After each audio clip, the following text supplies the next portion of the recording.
Good evening. I'm calling the regular meeting of the City of University Place City Council for Monday, October the 2nd, 2023 to order. City Clerk, would you please do the roll call? Thank you, Mayor Pro Tem. Councilmember Keel. Present. Councilmember Wood. Present. Councilmember McCluskey. I'm here. Councilmember Fleming. Here. Councilmember Belisi. Here. Mayor Pro Tem Figueroa. Present.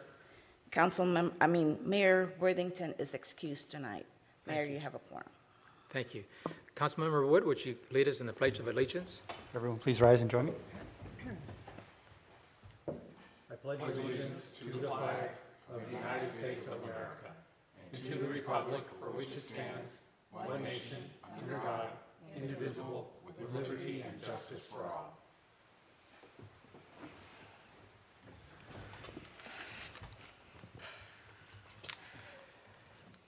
I have a motion to approve the agenda.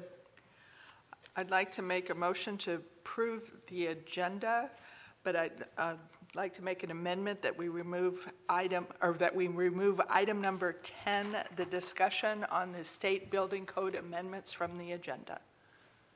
So Councilmember Keel, I second. Are there any objections to approving the agenda as amended? Hearing none, the motion passes unanimously. Thank you. We're into public comments, and I would ask anyone that is listening or sitting here in the audience to look up at the screenshot of public comment direction. And yep, it came on. So we're now in this portion of the agenda, and this is an opportunity for members of the public to provide comments to the City Council about any items not appearing on the agenda or on the consent agenda. I don't see any here. So is there anyone online or on the phone, I should say? I don't see anyone online, Mayor Pro Okay, Tem. and we'll close the public comments. The instructions on how to participate, So we'll move on to consent agenda. I make a motion to approve the consent agenda as submitted. So Councilmember Keel, I second. Thank you. Are there any objections to approving the consent agenda? Hearing none, the motion passes unanimously. And moving on to item number 7, City Manager and Council comments and reports. City Manager Steve Sugg. Thank you, Mayor Pro Tem, council members. Just one item, as you all know, but hopefully the public does as well. A week from this Friday is the third annual Oktoberfest, which was interrupted by COVID, but it'll be the third occasion in which we've held this on Market Square from 5 to 9 p.m. here on Market Square, and in the Civic Building atrium, we're going to have kids' activities like face painting. Out there on the square, we've got a beer garden for adults, of course, 21 and over. We have a Lyle Schaefer band, which is a German polka-type band, food trucks and the like. It should be a good time. 5 to 9 p.m., Friday, October 13th. Looking forward to it. And that's my report, Mayor Pro Tem. Thank you. I'm just going to go down the line, starting with Councilmember Wood and then Mr. Keel, and then we'll go this way. Councilmember Wood. Council reports. Thank you, Mayor Pro Tem. So I do have something to report this time. On Friday, September 22nd, I participated in the Pierce County Climate Conversation, Creating Regional Resilience Through Collaboration. It was apparently their second meeting, and I will distill a long meeting down to a few key points. This particular meeting focused on grants and the possible use of grant money, which I'm really glad I was here to this one. There's a lot of money available out there in grants, everything from the $4.6 billion Inflation Reduction Act to a lot of stuff. There's potentially a lot of money, but some of it's on the clock. We've got 5 years to seek the funding if we're going to seek it, and then spend it, of course. UP actually does have some potential climate issues, coastal sea level rise, urban wildland fire interface down Chambers Creek. There's grants out there for putting in EV chargers, which could be helpful going forward. And then tree canopy, which if you look at a Northeast Business District, we don't have a lot of it. So possibilities there could be more. The county so far, the discussion really revolved that there'd be a lot more success if you're doing multi-jurisdictional applications. So instead of just City of UP, but if it's several cities or Pierce County, they'd probably be more likely to succeed in getting a grant. There's a lot of discussion about a general EV charging grant, which I thought was very interesting potentially for us. Next meeting is 8 December, and they're going to look at structure for how they're going to manage these grants. Because right now it's just all everybody talking nice and saying, yes, we would love to do this, but how it actually happened wasn't actually figured out yet. I'm right now going to probably recommend, unless somebody has a better idea, that they just go through the PSRC and PCRC. It's an established structure.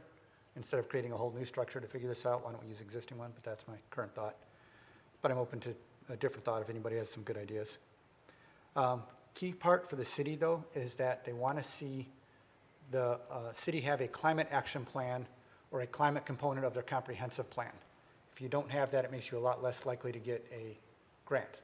And so, city, we should probably look at as a council. I don't know if it's a council action or just a city staff action to look at creating one of those two plans or components of a plan. And also, after the meeting, I've got a list of policies for city staff to support that they put together. It's pretty helpful. I can give you the hard copy of it after the meeting. And that's my report. Thank you. Thank you. Councilmember Keel. Thank you, Mayor Pro Tem. 2 weeks ago, I was on travel, city business, and so necessarily I need to give my report, according to our council rules, on the travel. On the 18th through the 21st, I was in Washington, D.C. As you all will recall, that was just at the beginning of the potential shutdown of the government. NLC flew in, those of us that are on the NLC board, the committee chairs. And so there were 6 of us that came in, and we did the hill crawl. We met with the office of Speaker McCarthy and Leader Jeffries, and then we also met with the House Appropriations staff as well as the Senate Appropriations staff. And our message to all of them was, don't shut down the government. And we really felt that that there was not going to be a full budget that would be passed. So we asked them to really focus on continuing resolution. At the time we were having that discussion, it sounded pretty bleak, but we were very steadfast and very clear. And you know how shy I am about and I kind of beat around the bush sometimes, but yeah, no, I didn't do that. We were very direct with them about the impact of a shutdown would have on all cities and towns and villages across the country and the negative impact. I was really encouraged to actually see them do a continuing resolution and actually hear the speaker repeat a lot of the things that we said to him, and probably I'm sure others have said to him, about why not to shut down the government and why we needed to have a continuing resolution. So that was very, very positive. Wednesday, I flew back to Washington, landed in SeaTac, walked over to the car rental place and got in a car and then drove 4 hours to Lake Chelan. I am not a fan of Blewett Pass. If anybody likes, I detest Blewett Pass. So it was very, very nerve-wracking. So 6 hours flight and then 4-hour drive all in one day. So I was quite tired when I got to Lake Chelan, and that was for the AWC board meeting.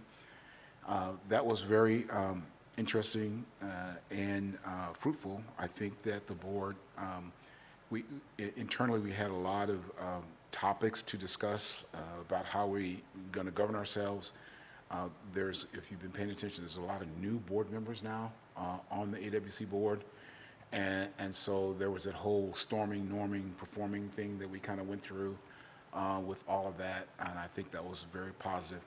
A lot of some of the old problems kind of raised their head because we had new members that didn't realize, hey, we've already worked through all that stuff. But now there's new people, we've got to kind of do it again.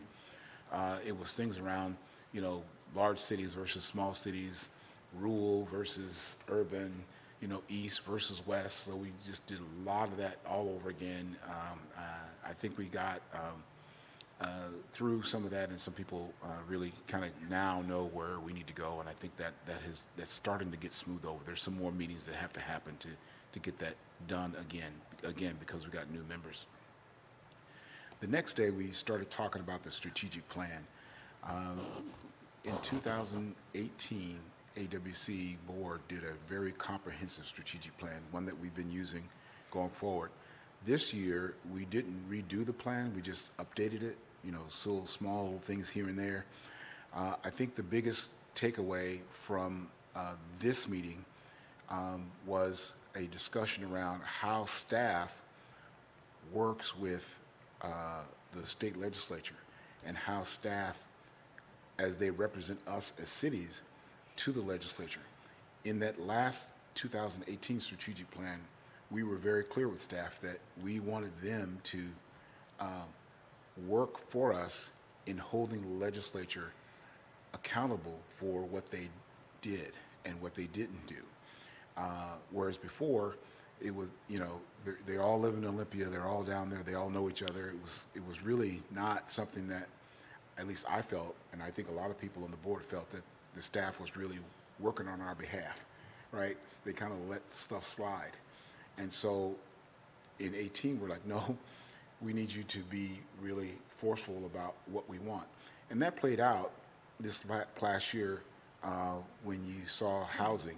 As you recall, there was a state legislator that was really, really pushing housing and taking away local control and doing all these bad things to us.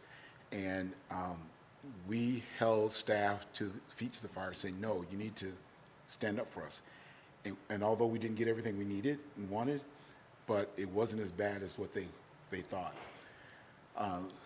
Staff this time in the meeting, they came to the board and said, hey, we don't want to do that anymore, because it was uncomfortable for them.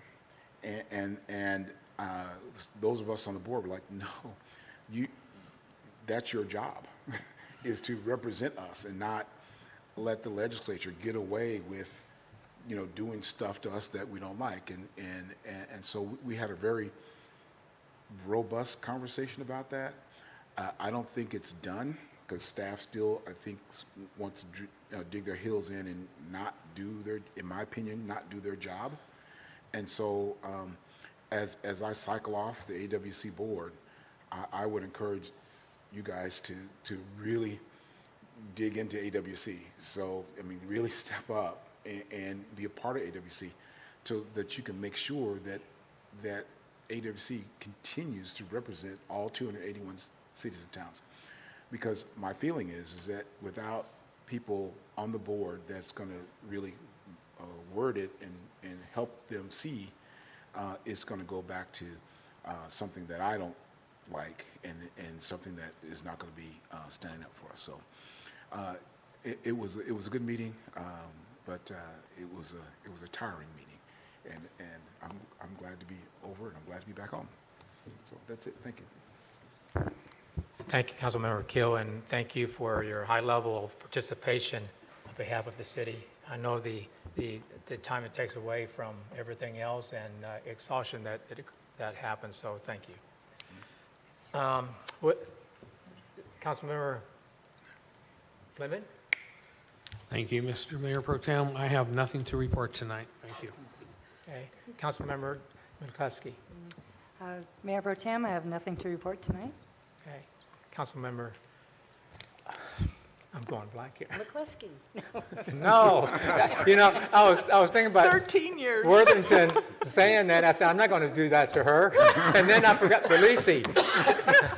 Councilmember Bellisi, Thank you, Mayor Pro better Tem. known AKA McCluskey. That's a good name. Thank you. I just wanted to, for those that are listening on tonight, listening to tonight's meeting, or those that might be watching on later on, I wanted to give some updates.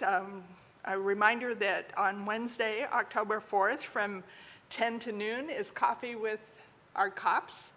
an opportunity to speak with the police chief and some of our officers and get some information or questions answered that you might have in regards to what's going on, what the future plans are. They will be holding their coffee with cops at the Green First Starbucks, so we hope to see you guys there. They just, here a couple of weeks ago or last month, had they were at Trader Joe's bagging groceries and talking with customers there.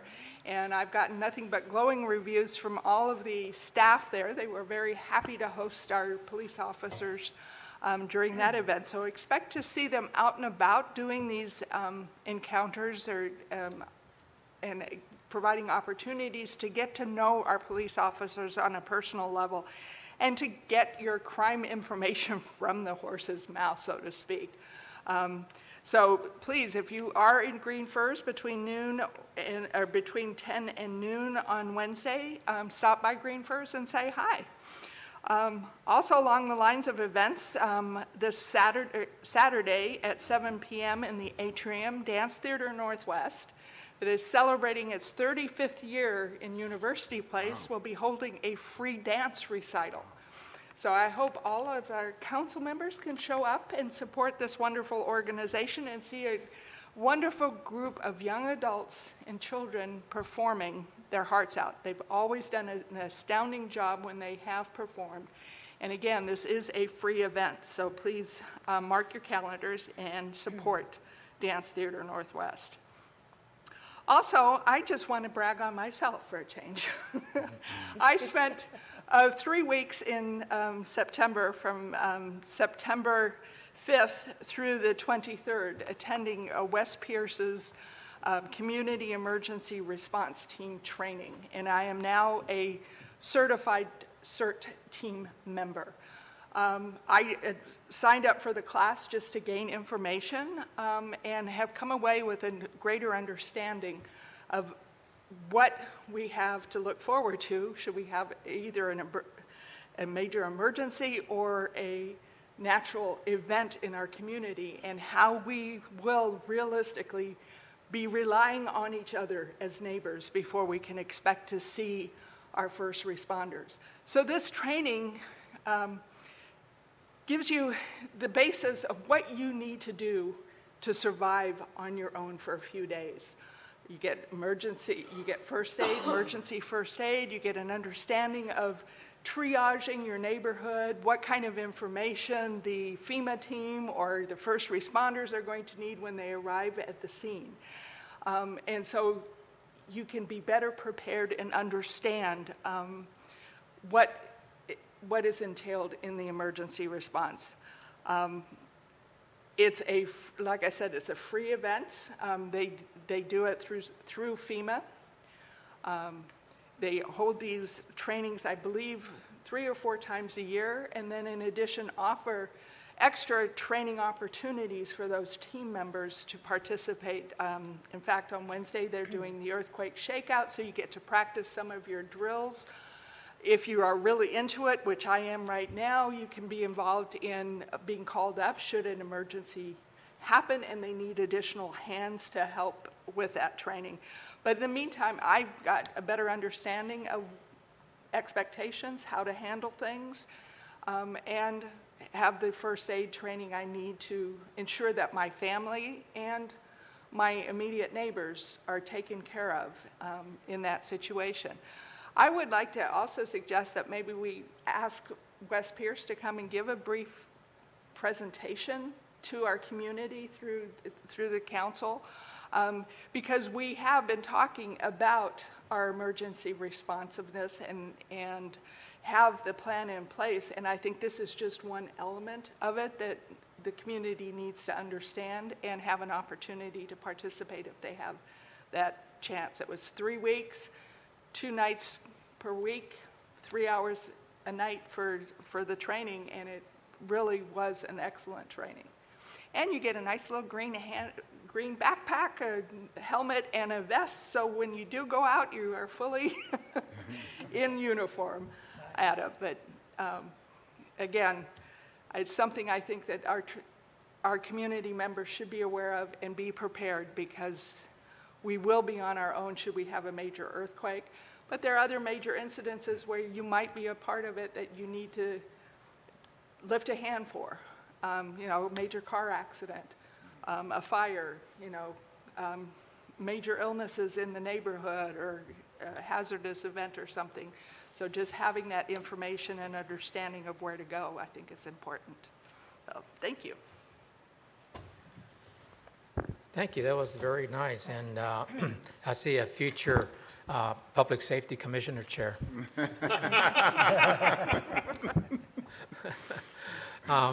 And with that, I before I go with my remarks, I'd like to support Councilmember Belisi's comments. Mr. Sugg, if you can relay that to the mayor as you look at agenda topics to present, I think that would be appropriate. And certainly, I think more members of the public certainly should be trained in this, because you never know. So thank you. And before I go to mine again, I do want to mention, Councilmember Woods, I know you mentioned about the EV grants. I want to ask, Mr. Sugg, is the city seeking to, or are they going to be going after any one of these grants for EVs? We'll update council at the next council meeting on the grants like and what your plan is to take advantage of this? Right. If you are, to what level, and if you're not, why not? Okay. There's a number of things that are being worked on, so we'll bring a report back at the next city manager's report. Okay. And then for Councilmember Keel's comments, I do appreciate what you said about the need to participate at the AWC. There's been some conversation with Mayor Worthington, myself, at agenda meetings with the staff, that when it comes to the legislative agenda, there's policies that were recommended that they thought that was best if it was given to AWC, that would be better to promote that and possibly pass it versus us as an individual when it really would benefit many other cities. So that is in line with what we said as a council already, and that is we seek leadership roles at the regional level, and so we're certainly going to continue that. And thank you for your service. My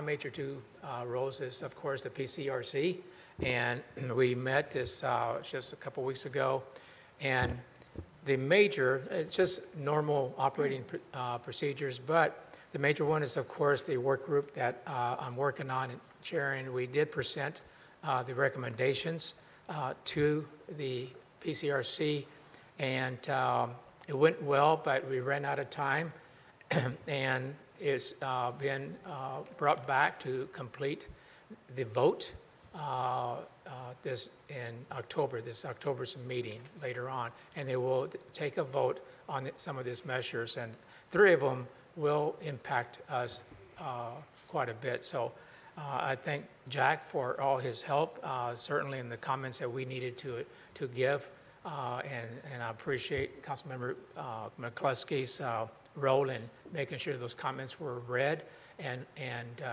understood, and he did a really good job. Thank you. I would suggest, though, that in our closing statements, you read those again for this coming meeting. They're very good. Thank you, Jack and McCluskey. Then, of course, right after that, the following week, which was last week, I met with the PSRC, Puget Sound Regional Council, Executive Board, and Operations Committee, and nothing new other than the new space that we're moving later on is beginning to gel with how much more and what kind of furnishings and things like that. But basically, about the new space, other things that they're doing with new monies that they're getting in, more grant monies. It seems like grant monies never seems to be shut off, and that's good. And I think that we should. And I know I don't have to ask because I know staff is really on it and what are out there that would be useful for us to do or to request for. But certainly, I don't think this is forever. It seems like it's been forever, and it seems like it's going to be there forever, but I don't believe that. I think at some point, it's going to be shut off, or at least a lot less. And so I think that we go for whatever we can, and that's why I was suggesting that, I know that EVs, electric cars are on the rise, and we're going to need more. So with that, I'm done with my comments, and I would like to go ahead and close the regular session and start our study session. And the first item on the study session is the council salary adjustments. We have staff member, Human Resources Manager, Ms. Moreland, that will be presenting. Ms. Moreland? Good evening, Mayor Pro Tem and council members. My name is Bernadette Moreland. I am the HR manager for the city. I am here tonight to talk about council salary in relation to Washington Department of Retirement Systems first contribution. Next slide, please. So first, allow me to talk about Washington minimum wage. So in a short while, after I discuss the state minimum wage, you will see what is the role of minimum wage in determining first eligibility for elected officials. RCW 49.46.020 is the statute that mandates how adjusted state minimum wage is calculated. It is calculated by increasing the current minimum wage by the Consumer Price Index for urban age earners, or commonly known as the CPIW. So, in 2023, that minimum wage is $15.74. So, we just got word October 1st that in 2024, that minimum wage will increase to $16.28, considering a 3.4 CPIW for the last 12 months, August to August. So $15.74 in 2023, increasing to $16.28 next year in January. The second one I'd like to point out to is Washington Administrative Code 415-108-570. This is actually the administrative code, section C, subsection C, 1 to 3. This regulates the eligibility requirements for elected officials to earn service credits. So what is the formula for service credits? It is 90 multiplied by the minimum wage prevailing at that time. And for this year, that salary threshold is $1,416.60. Next year, that will increase to $1,465.20. So that's the first eligibility, is the salary threshold. The second eligibility, based on that Washington Administrative Code, is that for every 90 hours or more that elected officials work, you will be given a 1 service credit for that month, for every 90 hours or more. The second is 90 multiplied by prevailing minimum wage. And if you have 90 hours work and at least 70, so that's the threshold, 90, but at least 70, you will get 1/2 service credit. Third is, again, eligibility requirements for salary, 90 multiplied by minimum wage. And if you have 70 hours or less, you get 1/4 of service credits. So in each of those, you have to satisfy the salary threshold, and then depending on the number of hours that you work, that is the service credit that you're going to get. The third consideration is Washington Administrative Code 415-108-550, which talks about membership is an irrevocable decision. So this supports the membership length for elected officials. This rule states that once you become a member of the retirement system, you shall remain a member until you separate from all eligible public employment position. This is the reason why you cannot stop contribution unless you separate from the system. You will have to continue on contributing until you separate from the system. Ms. Moreland? Mayor Just Pro want to Tem? make sure, because those are some key points there. Are there any clarifying questions from any of the members here? Councilmember Wood? Just a quick question. If a new council member comes on board, since we're going to have 2 new council members, they're not part of the system yet, will they be required to pay in if they are not eligible to receive a benefit? Okay, so again, Washington Administrative Code 415 on the eligibility for service credits. The answer to your question, Councilmember Wood, is that they will have the ability to opt out. If they don't want to become a member, they can. Okay, got it. Okay. Excuse me. Councilmember Fleming? Thank you, Mr. Mayor Pro Tem. So if these new council members opt out, are they ever allowed to opt back in? Is that an option? Or if they're out, they're out? They can. So that's a good question. I do not have the answer for that, but I can call up the Department of Retirement Systems. And as to the timing, as to when they can apply for membership, I can find out the answer for you, and we'll circle back with you, Okay. Councilmember Fleming. Appreciate it. Thank you. Just a clarification, just want to make sure if for their council members, and that is, when you said they can opt out, they're not in the system. They really is an option that they have. They can either activate their PERS or not activate. But to me, opt out means that they're already in. They don't automatically or put into the PERS system because they're elected. They have to elect to get in, correct? Mayor Pro Tem, the reason why I said that statement is that, WAC 415-108-570, if you look at that statute, membership for PERS is voluntary, meaning to say you have to choose it, and the way they term, if you're not going to be in the system, is you're going to opt out.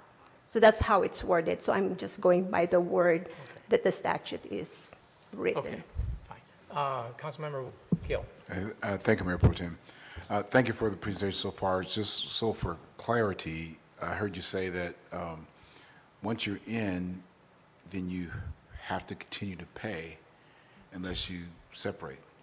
And then I also heard you say that if you end up getting less than minimum wage through whatever calculation, you're not earning service credit like the months, but you're still paying.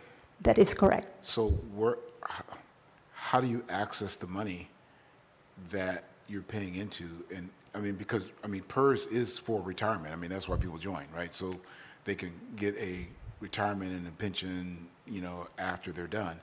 But if I'm not earning anything, it seems like I'm being robbed because they're still taking my money. I can see, Council Member, how you can perceive it that way. However, the silver lining here is that, once you are vested, if you are with PERS, that has a different vesting requirements than a PERS 3 member. But assuming that you are with PERS, once you are vested, you can actually access that money if you choose to retire, and that's the separation piece that WAC is calling out. So you have to retire from the system and access that money. But it has vesting requirement for you to be able to do that.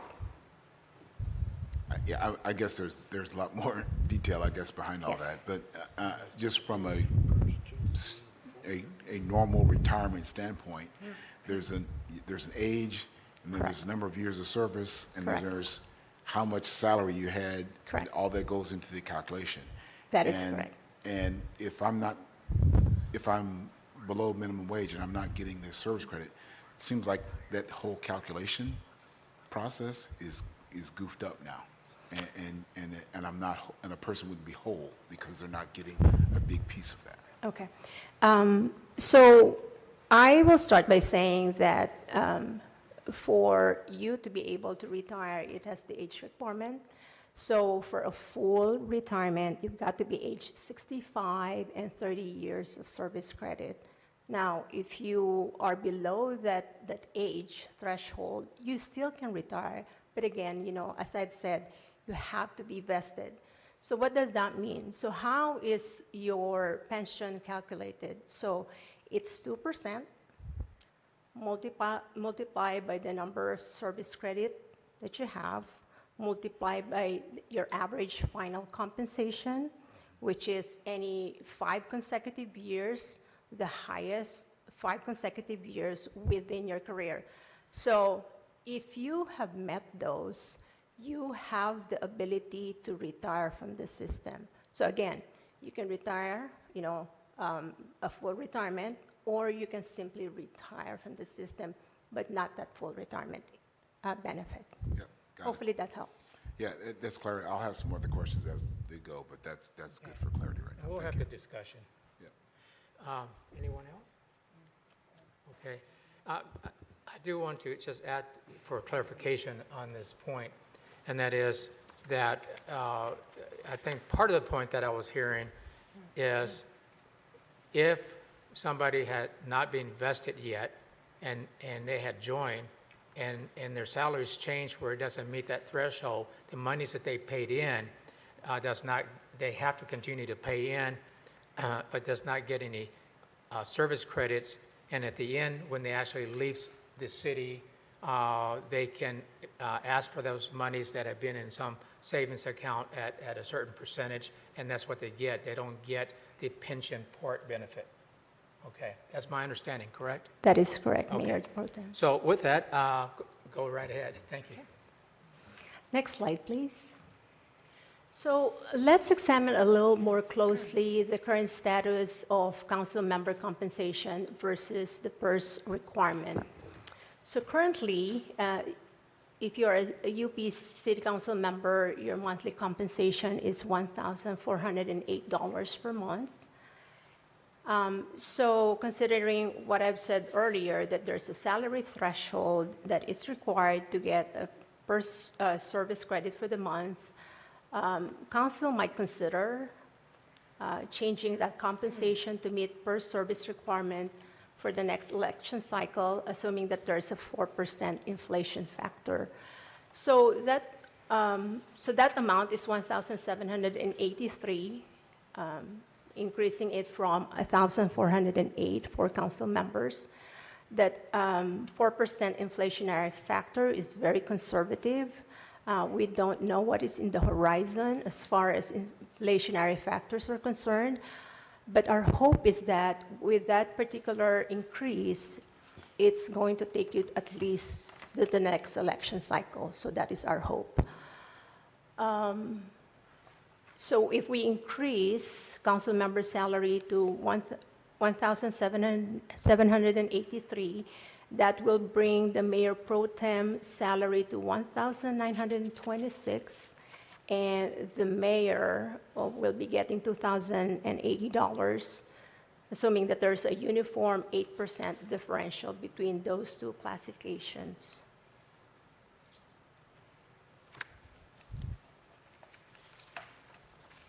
Go ahead. Next slide, please. So if council will take this path, of changing that salary structure, what is going to be the impact of this action to our budget? So with that, it will bring an estimated budgetary impact of $38,000 more than what it is budgeted for 2024. Translated to a percent, it's going to be a 26% increase in cost.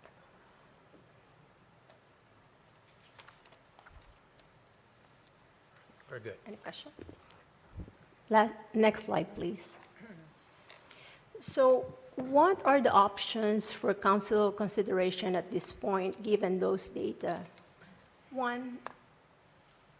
First option is not to make any changes for council compensation. If that is the scenario that you are going to take, current participating members will continue to contribute, and the city will keep on contributing also because it has the city portion, but will not receive any service credits unless the member is elected as mayor or mayor pro tem, because those two classifications at this point are still eligible to receive service credits because they still meet the salary threshold. So those two positions are still eligible. Excuse me. Mayor pro tem. Just a clarification on that, and that is until such time that the salary does not meet the minimum wage increase. That is correct, Mayor. Thank you. So the second consideration for council is raising council member compensation to $1,783 and then maintaining that uniform 8% differential between the mayor and the mayor pro tem.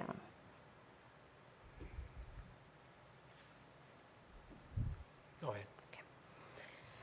And then the third and final consideration for council to make is council in the future can discuss the merits of a salary commission. I do have a clarification for that. I'm not sure why it says in the future because that's unclear, but I would assume, and that's what the clarification is, and that is this council can choose to commission a salary commission, correct? That is correct, Mayor Pro As Tem. soon as we want. That is correct. Okay, thank you. So, and before we go into discussion, anyone has a question for Ms. Moreland? Okay, Councilmember Fleming, and then we'll... Thank you, Mr. Mayor Pro Tem. So, the way I understand this whole thing in my head, and I've never been a real fan of salary increases, but this is a whole new game changer for the council to entertain. So, the real options is we continue status quo, which means that I'm going to put it in kind of simple layman terms. Current council would forfeit their service credits except for mayor and mayor pro tem, which would be an interesting conversation. But this is also really designed to really protect the future council members, not so much the current council members, as new council members come on board if we adopt this. It's going to benefit them more so than our current council. I mean, current council will have some benefit, but the future council members will actually have a better benefit, if I'm reading this right. Am I off base? Council member, you're talking about adopting the new salary structure? Right, because it preserves those future council members the opportunity to opt in for the service credits in the PERS program. Because if we don't do this, they can't participate. Correct. Unless the salary commission that we do does an increase. It'll be too late if we wait for a salary commission because of the timing. But they'll be able to opt in once they're eligible for service credits if the salary commission would what increases the salaries. But I think I think if I understand this correctly, we have to take an action before an election. So if we have a salary commission. That's not true. We don't have to do that. I mean, we have the opportunity to do that, but, and correct me if I'm wrong, if we don't do it before the next election, which is coming up, then we would have to cycle to the following election 4 years from now. Am I right or wrong? In terms of timing, Or 2 years, sorry. I would like to ask City Attorney. Help us here. Yeah. You have two questions in Or am I there. way off base? No, you're not terribly off base. And you're not terribly off base, but there's a couple different concepts in there. And one piece in there is sort of an unknown, and it goes back to the question that you asked earlier, or that was asked earlier, Bernadette. When would that election have to be made? And we're going to follow up with you on that, because it is a good salient point. But you're not off base on the question and timing. One of the points that was identified in the memorandum, not touched on here, is there is a constitutional component here, which is under the state constitution, if council has to make any salary increases prior to the election for the next term of office. So if you have I'm going to overly simplify it here, 7 at-large positions, take the mayor and the mayor pro tem positions out of it. 3 seats on the ballot this November. Those 3 seats, come January 2024, will receive the benefit, assuming that council wished to increase salaries before the election, would see the increase of that salary increase. So that would, depending on how that opt-in timeline works for your question, they could those. We're working on this such that there's 2 incoming council members. Right. Those other 4 seats that would conclude their cycle at the end of 25, and then new election takes place with those members taken in 26. Those 4 council members would continue to receive current salary until Jan 1 of 2026 or thereabouts, at which point there may or may not be a new crop of council members, all to be determined in terms of the voters. So hopefully that doesn't overly complicate where you're going with the question. But part of that is, it comes back to that question that you asked of Bernadette very early on. When do they have to make that opt-in decision? Because that's kind of the nub of that, and I don't think we can answer that as we sit here right now. Okay, perfect. Thank you. Thank you. Councilmember Wood. Thank you. I got a couple questions, then a couple points. First, you mentioned $38,000 for the cost in '24. If only 3 people or 3 council members actually see the benefit, by my math, we're looking at $13,500, not $38,000, as far as the budgetary impact.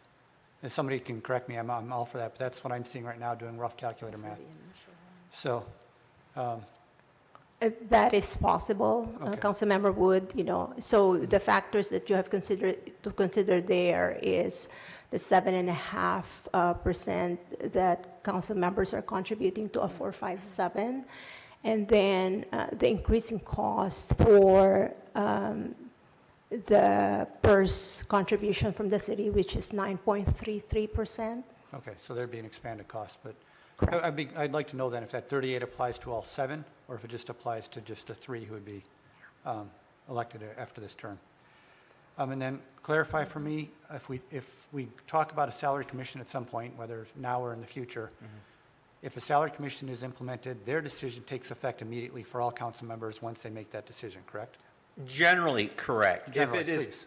of course, it's a lawyer word. If it is an increase, it's going to take effect immediately. Got it. If the commission recommends a decrease, the decrease in salaries takes effect at the beginning of the following term Got it. for that individual member. So it still may be staggered. Okay. Okay, so then just as far as my opinion on this right now, I think we need to find ways to, as Councilmember Fleming pointed out, this kind of changes the situation once the retirement perk goes away. I think we need to continue to incentivize public service, at least a little bit. I mean, nobody here is trying to get rich, and certainly not. And I think just meeting the minimal retirement benefit is actually a relatively low bar, and I think we should try and do that as a council. That would be my call. And I'd actually like us to look at option 2 and then consider in the future, with a little more time and study, look at adding an option 3 eventually as well. But I don't have an opinion on 3 yet. I just think we should talk about it. So before I go to Councilmember McCluskey and then Belisi, is just, unless it's clarification or a question to staff, any other discussions really should be addressed to each one of us, because the discussion's between us. Sometimes I feel really uncomfortable when we're addressing them, and I'm saying they can't answer, they better not answer you, because it's really about us. So I will feel better about that. So we'll go with Councilmember McCluskey, and if it's directly to them for clarification, great. If not, let's address each other. That's where I was going. Okay, thank you. Thank you, Mayor Pro Tem. I think the overarching question to set our direction is, should a seating council member in the City of University Place qualify for a service credit or retirement in the seated position? Typically, as council members, when we come to this place, we have another job somewhere else that gives us the opportunity for retirement and investment. So when you're vying for a council seat, you're like, I wasn't really looking for retirement benefits. I wanted to serve my city. That was my foremost, goal and impetus to go out for election, to hopefully get on a city council seat. So it's philosophical for me.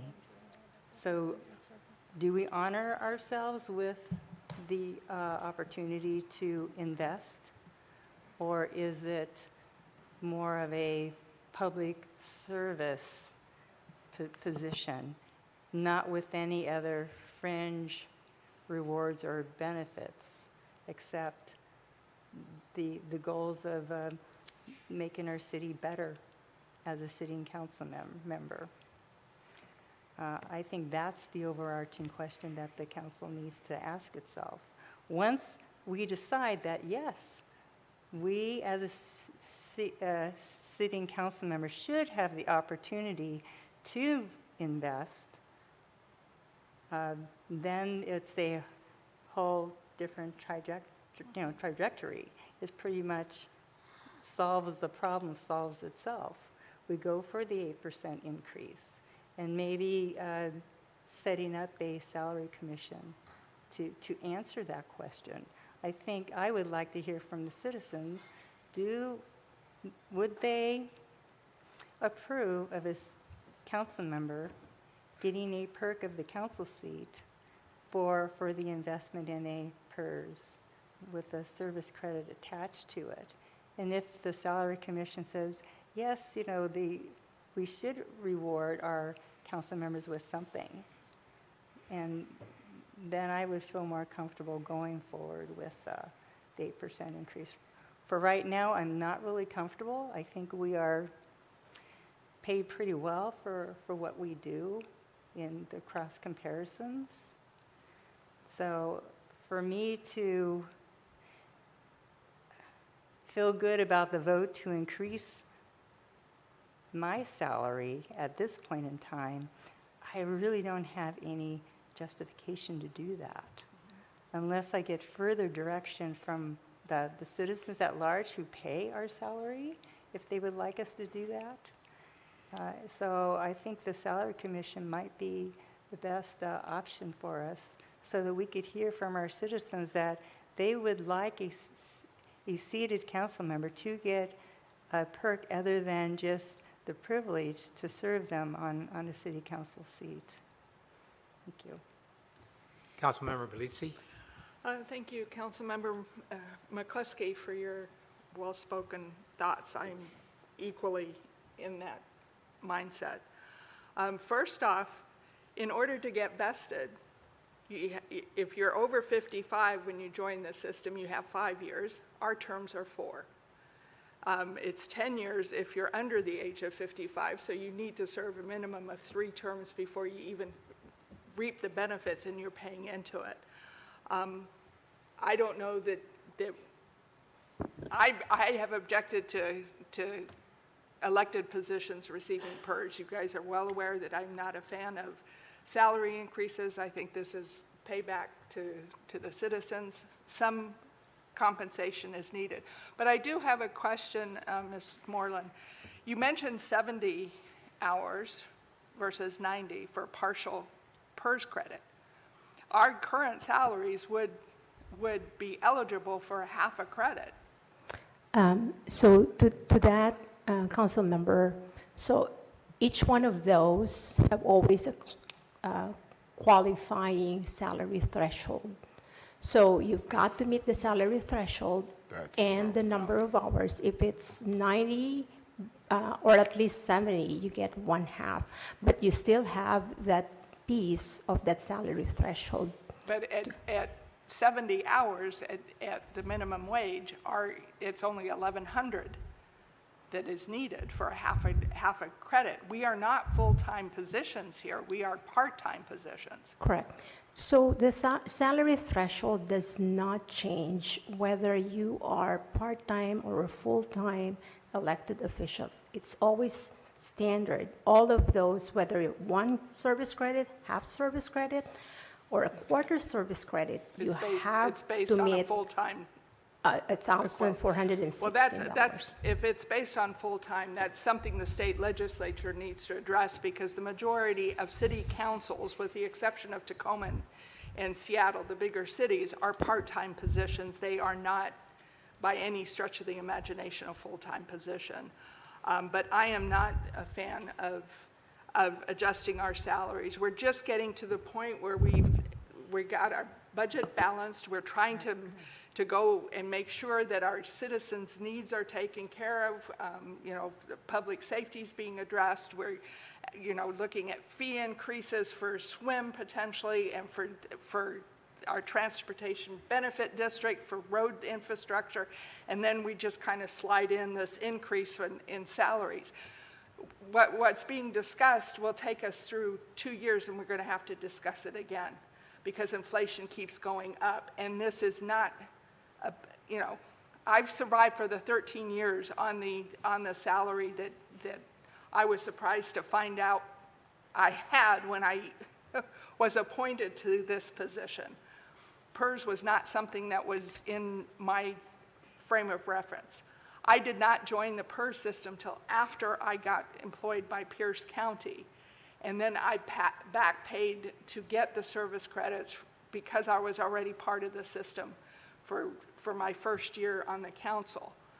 I haven't received any PERS credit for this last year, if you guys will check your account, because we are all below it. So, we've all been paying in. You've not, unless you're the mayor or mayor pro tem, you have not gotten any PERS credits for this year because we've fallen below it.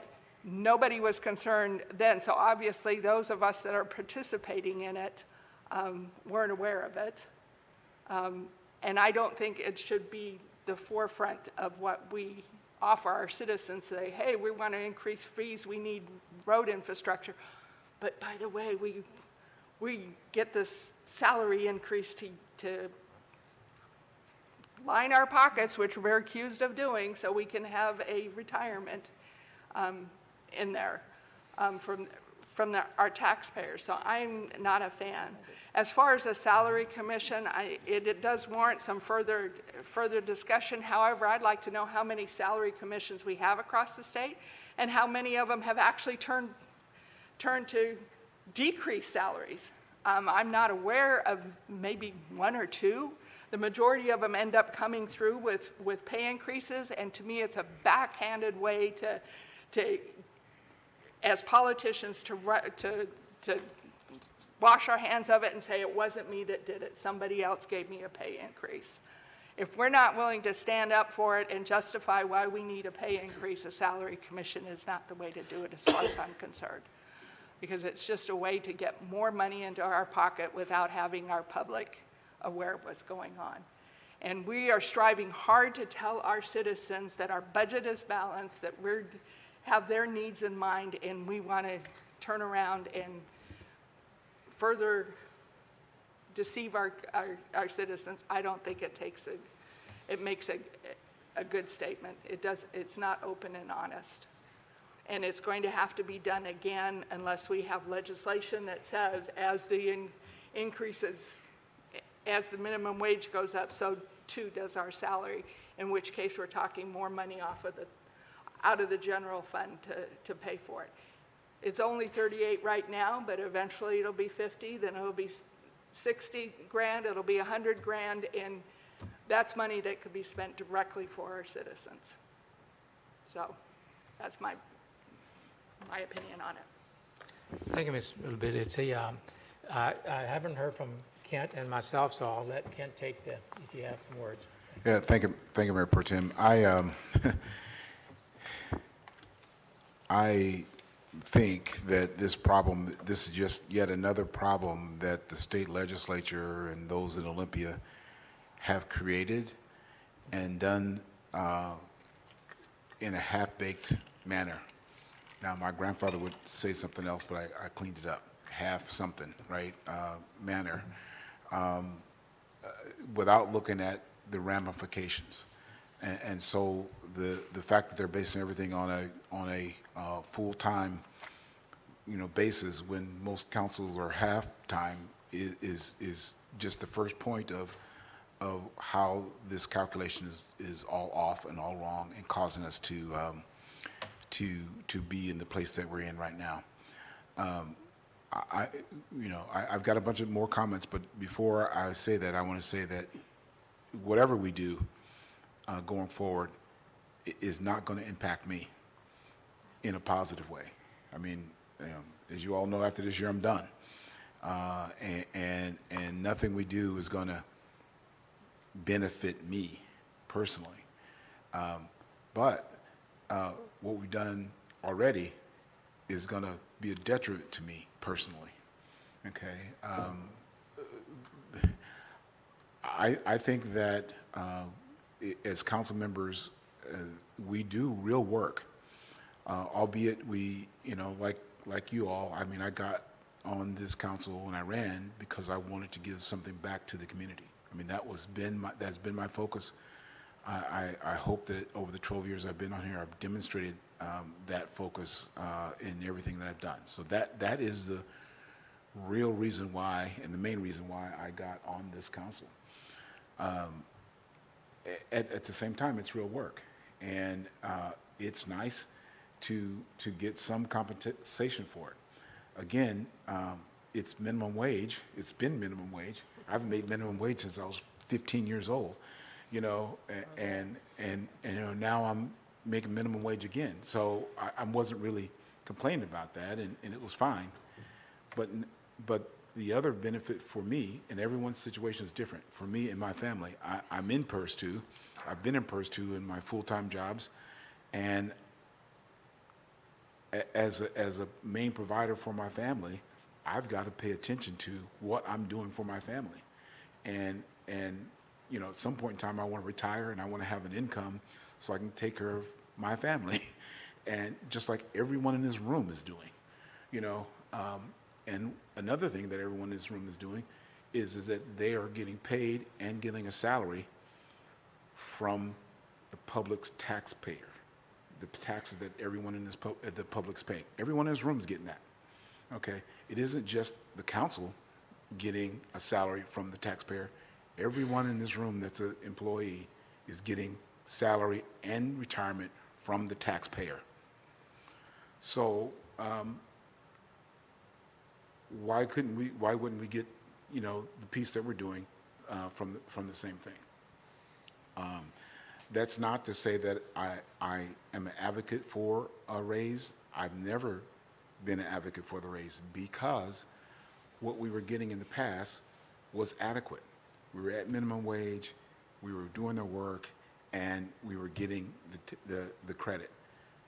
The state legislature changed the rules without a clear message to us, and now we're not getting that. And so I think that council members are people too, and have families too. And they need to. I think we need to make that conversation. Again, that's not going to benefit me. So don't anyone misunderstand my comment that Kent's trying to line his own pockets by his comment.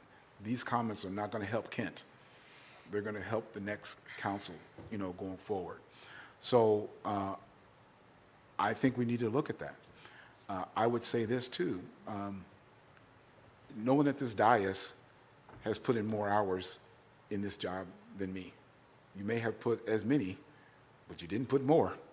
You know, when I think about NLC and AWC and Sound Transit and Pierce Transit and all the other things that I've done over the years, you know, over and above what, you know, coming to these meetings and, you know, doing coffee with the chief and you know, stuff around here. I've been out there and doing that. So I have really worked my backside off for this city, and at minimum wage, you know, and probably if you did the hours that I put in, it's probably way less than minimum wage, right? So yeah, I mean, I like to get a little something out of it, and the hours that I'm away from my family, I want to do something for them as well. And the retirement was the one thing that I could bring back to them and say, hey, look, you know, I'm building for the future for my family. And now I don't have that, so for this 1 year. So I would encourage us as a council and working with staff and working with DRS to figure out a way to make it right for the council. Thank you, Councilmember Keel. And before I go to anybody else, I'll go next. And I just want to. After you're done. Okay.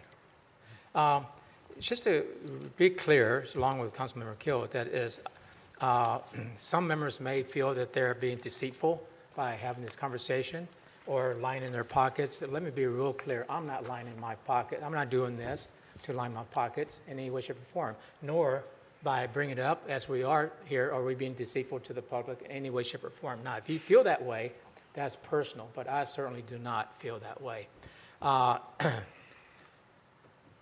Last June at the retreat, we discussed council increases. And this subject matter, by the way, just a clarification, Mr. Keel, the legislation didn't change it. It's been in the books for a long time.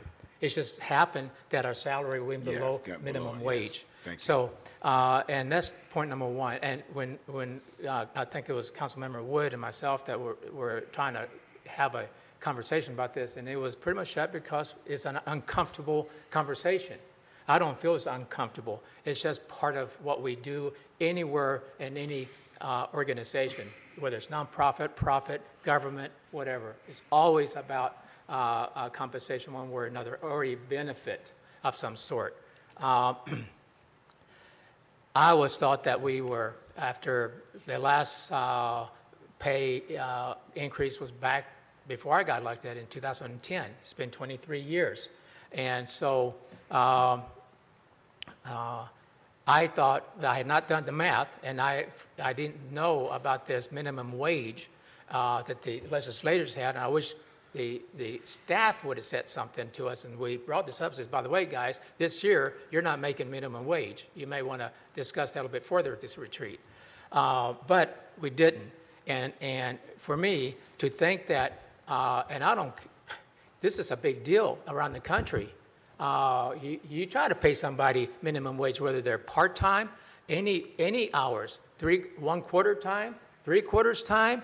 If you try to pay them below minimum wage, you're in violation of the law.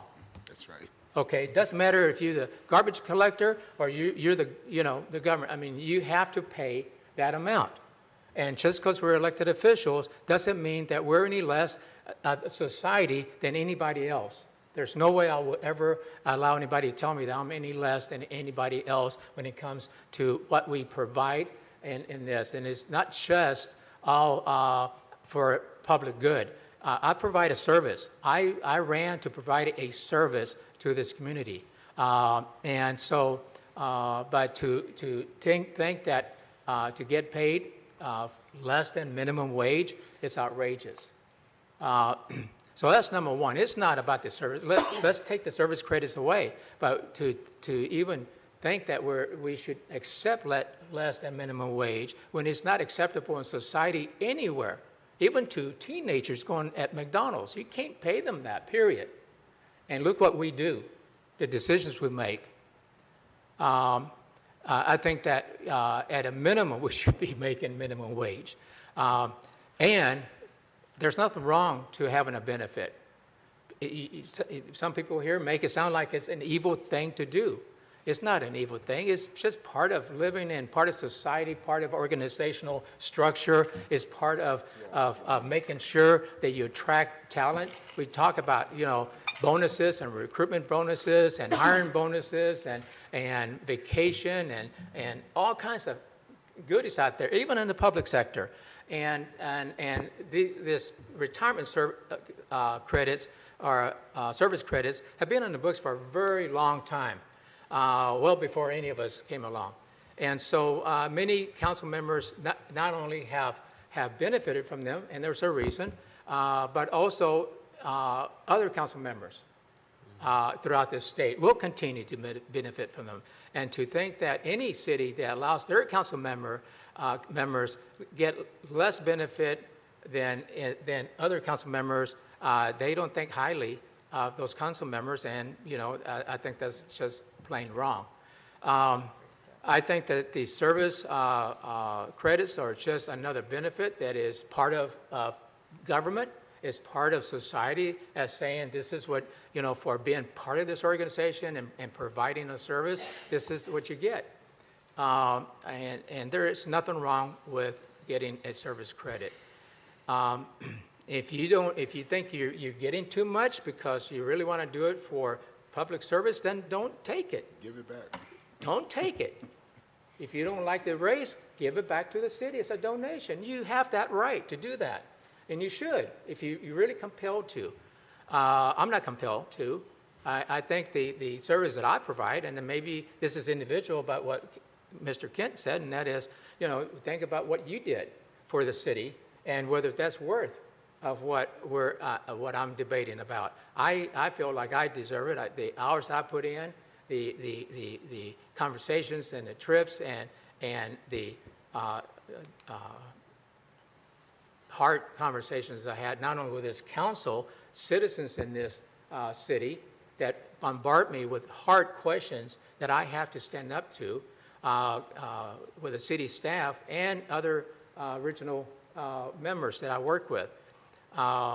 This trips to D.C. or trips to Seattle, they take me away from my family.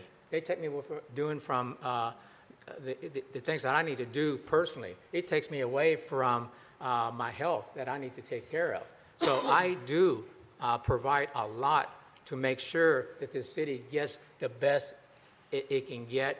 And that's why we're lucky to have the staff, but they're lucky, and this city is lucky to have these council members that are on here, because we have done a really good job in making sure we're giving direction to this council, to this staff, and to the commissioners about what we want to see and do, to the point that now we have a huge amount of development occurred.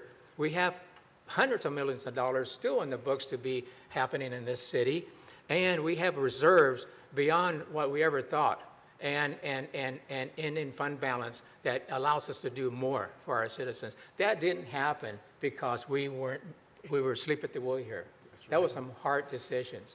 So, and we're talking about millions of dollars, and to think that to accept less than minimum wage, hell no, that isn't right at all. Period. Anybody who thinks that, I'd take you to the ground on that, because that's just nonsense. So for me, I think that the salary, but I am a very community conscious person about how the community actually does partake on all these decisions, because they're our employer, and I think that a salary commission would be a fine thing to do. Yes, there's a risk they could do less, but that's a risk. If they really feel that, they may lose not only some of us, me, or others that want to come into the system, and others that want to come into public service in our city, that live in our city. Maybe, it's not just for new people that's never been in PERS, that, after 3 or 4 years, they have to be in it 5 years, they might not win again. Well, there's people that's been in PERS that want to continue. They want to be able to continue getting service credits for retirement. That's a big deal. And so they said, well, you know, I didn't really want to do that, but it provides, you know, a low salary, minimum wage at least, and it provides some service credits that I already have banked and I could use more to benefit my family. We would be missing out on those, guaranteed, because that is a nice benefit. And it's not just the city. The individual contributes to that pocket as equally as the city, the citizens and their taxes. So I think that at a salary commission is at a minimum. I don't believe that we should. And where it benefits certain council members right away and others not, I think salary commission and whatever they decide, it's implemented right away or down the line if it was a decrease. And that's where I would probably, most likely, unless I hear other debate, that would change it to us making the decision ourselves. But that's where I'm at. But I don't want to hear, I don't want to hear it. You can say it all you want, but I do not agree that minimum wage is below minimum wage is appropriate. I'm not deceiving anyone, and I'm not lining my pockets. If you think I'm lining my pockets over less than minimum wage, yeah, I think you need to re-examine yourselves. Thank you. Anyone else? Oh, Councilmember Fleming. Thank you, Mr. Mayor Pro Tem. You know, I'm going to preface my comments by just sharing with the council that, number one, I have no dog in this fight. I'm one of 2 council members where this is totally irrelevant in terms of how it affects me. So I look at it from what I consider kind of a neutral position. You know, I think every person who comes to this dais comes to it with different ideals, different goals or objectives. But I think the debate that we're having on both sides, the pro and the cons, are both valid. I mean, I've sat here over the years and watched, you know, it's the one topic that really ignites the passion of the council. You know, every debate we've ever had on salaries in this city has been exactly like this, you know, and people are very passionate about how they feel on the pros and cons, and they're valid points on both sides of that one. So, you know, but I wanted to acknowledge Councilmember McCloskey and how eloquent she was in terms of being that selfless servant to the community, because that's what we're called to do. And I believe every council member here believes that and does that in their own way on how they do that. But what I see here is a change in legislation over the years that has brought us to this point, which is different than what it has been in the past when we talk about salary increases. I don't recall myself ever voting for a salary increase because I felt, you know, even at minimum wage, because to Councilmember Kent's point, I think a lot of us started out below minimum wage and seemed to stay there over the years. But, you know, it was about being a servant leader in the community. But this is a different situation. In my opinion, this is about equity. You know, if we do nothing, then you get 2 members out of 7 who get benefits under the potential retirement system in the state. And you have 5 council members who get nothing. I don't think that's equitable in this particular situation. You know, if we're going to have 2 council members to benefit, then 7 council members should benefit when we're looking at that. So, you know, for that reason, you know, this is probably the first time in my career that I would be voting for, if this comes to a vote, you know, for making this happen, because we are, as present council members, we are also that voice for the future council members, those who will be elected this fall and those who will come after us. They don't have a seat at the table right now, and they don't have a voice.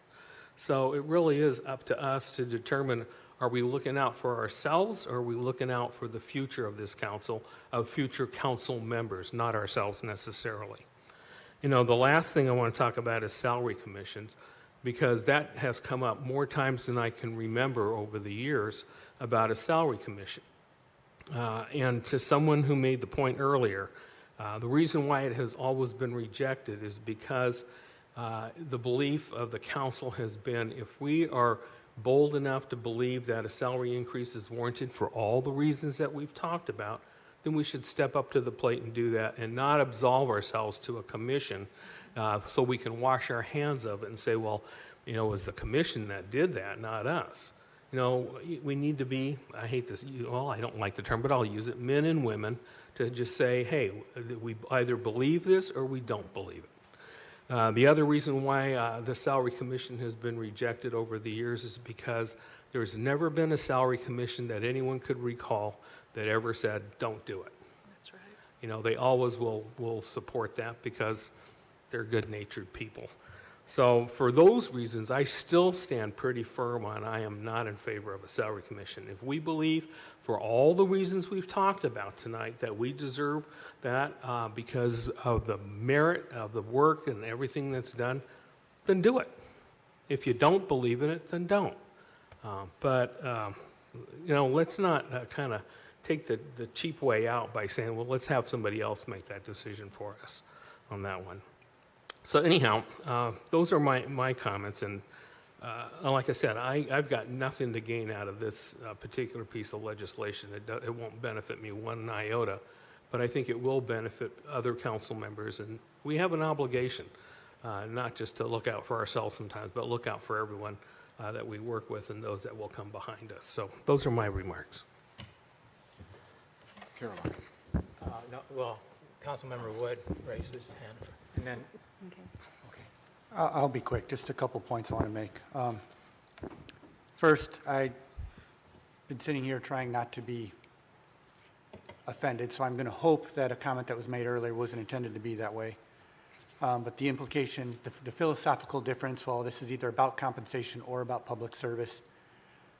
Everyone here is about public service. I've spent a lifetime doing public service, and to imply that I am doing this for any other reason besides public service was kind of insulting to me. I hope that wasn't the intent. I think we all believe in the service.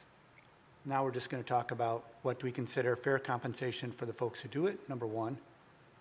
And number two, how do we attract people to do this kind of public service, because not everybody wants to do it.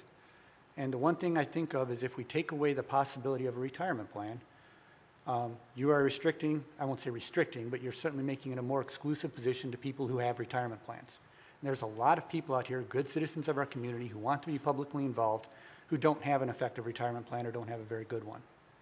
And I think that if they choose to serve the public in this way, they should have the option of having some form of a retirement. It's not going to be big. You know, when you're getting paid minimum wage for 90 hours a month, it's not a big retirement plan. It isn't. We're not talking, you know, tens of thousands of dollars. It's not much. But it's something that I think might help people, especially those who aren't otherwise independently wealthy, to consider public service in this fashion. And those are my 2 points. Thank you. thank you, Mr. Wood. Ms. McCluskey. Thank you, Mayor Pro Tem. Councilmember Fleming talked about equitable, having all council members at the same time receive the same benefit at the same time.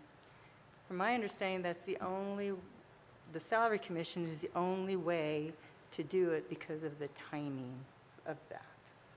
And for me, I'm not questioning anyone's intent of why they're here on the city council. I see their behavior.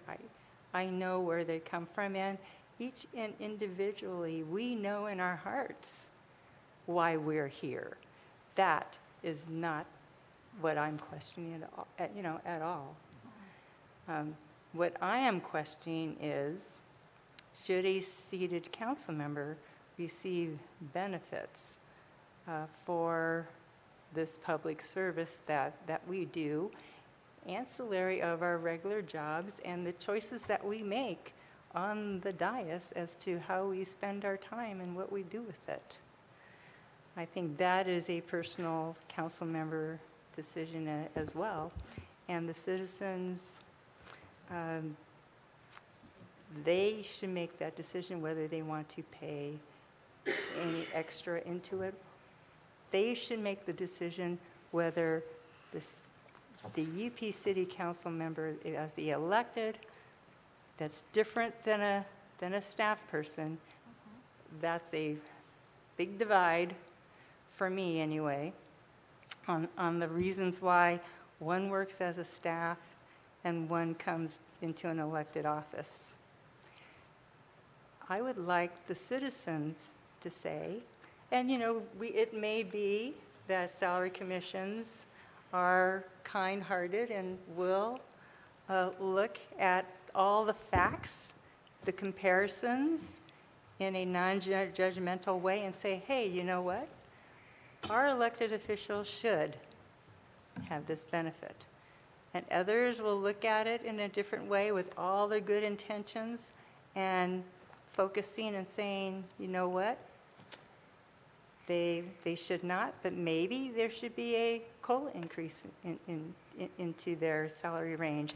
Maybe we might glean from the experts in the HR field that will make up the salary commission some really good, insightful things to move our radar forward so that other councils won't have this discussion on the dais that is impassioned, emotional, and that we can really understand the direction that our citizens want us to take. And I think a neutral salary commission body, and if it's a decrease, I'll accept that too, and I'll thank them very much for that, because that's what they perceive that we are worth. And aren't they the ones who decide anyway every 4 years? That's our judgment day, isn't it? That's, where we do our, our employment evaluation. Is anyone running against us? A lot of times you don't have an opponent. So that's a huge compliment that I am grateful for. I mean, not to have an opponent, to think that I am qualified and are enough in my citizens' eyes to continue impeded into the next 4 years. That's quite the blessing in itself. So I would really be interested in adamantly support a salary commission and to hear what they have to say and how it's structured and the questions and the data that they will be able to glean. I'm not going to be part of it, obviously. Hopefully the HR director and manager will, or maybe not. Maybe something more neutral. I don't know how it's going to get all set up, but I think with the right framing in the vignette, that we could have good outcomes and understanding, not only data, but information that we can glean and then come back and make a better decision on the dais going forward. Thank you. Councilmember Fleming, and then Councilmember Keel. Thank you, Mr. Mayor Pro Tem. I just wanted to get a clarifying question. If I misunderstood or misunderstood or didn't hear correctly what you were saying, I want to get it straight in my head. I thought you had said if we do nothing, then only the mayor and the mayor pro tem positions would be eligible, but the remaining council members would not. Is that correct or incorrect? That is accurate. Okay, Councilmember so that was my point that I was making in terms of equity. So thank you. Councilmember Galizzi. Thank you, Mayor Pro Tem. Just for clarification, we are elected officials. We are not employees. And my understanding of the state minimum wage requirement applies to employees that are employed, not elected, correct? Those eligibility requirements that I mentioned earlier are specifically for elected officials. Right, but the minimum wage statute is directed towards employees of businesses and governments, not elected officials. It is. That's the point here. It is. For PERS eligibility, it is, not for salaries. correct? Looking it up. Let's assume for the sake of argument that that is correct. Yeah, We can so- double check the statute. Yeah. In that case, whatever we make is what is on the books and what we have been elected to make. And to apply a minimum wage standard and say we are the same as an employee is incorrect, because we all know we all work more than 40 hours a week at times doing what we do to make sure the business of the city gets done. So if we set a $1,700 base salary for council members, are we then going to keep tabs and any hours over 40 to be in line with regulations we're going to, Overtime? get paid overtime for? I mean, where does this minimum wage end? It's a rabbit hole. And as I understand, when we look at comparables, we are in the high end of comparables for city of our size as far as the city council goes. Is that correct? That is accurate. Yes, so there are other councils that fall well below this, have not been eligible, or have fallen off a while ago from PERS eligibility. Again, it's the vested interest. The only time it's going to benefit you is if you are already in the PERS system when you are elected into this position, because you have to be on board for 10 years if you're under the age of 55, or 5 years if you're over 55, in order to maintain it. So we're talking little money here in the big scheme of things, but it has the potential to snowball over the years as we continue to advocate for higher and higher minimum wage. I don't know that this impacts people wanting to serve on city council. We have never failed to not have somebody run for an office. We've never had a vacant seat. There's been people that have run for the position, whether it's us being reelected or a new person coming on board. If we had the issue where we were constantly having to find people to fill a vacant position and wouldn't step up to the plate, maybe we could have a valid discussion on salaries. I don't think that is what's keeping people from running for council positions. But again, we all put in our hours. We're doing it because we want to make an impact on our community.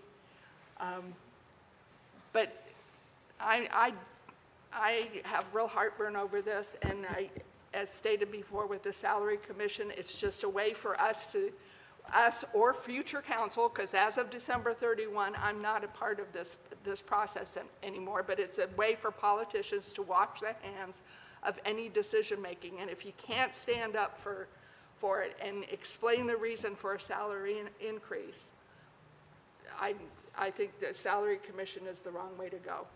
If you can't justify it and vote for it on the dais, you're not sending a good message to your constituents. Thank you. Thank you. Councilmember Keel. Yeah, thank you, Mayor Pro Tem.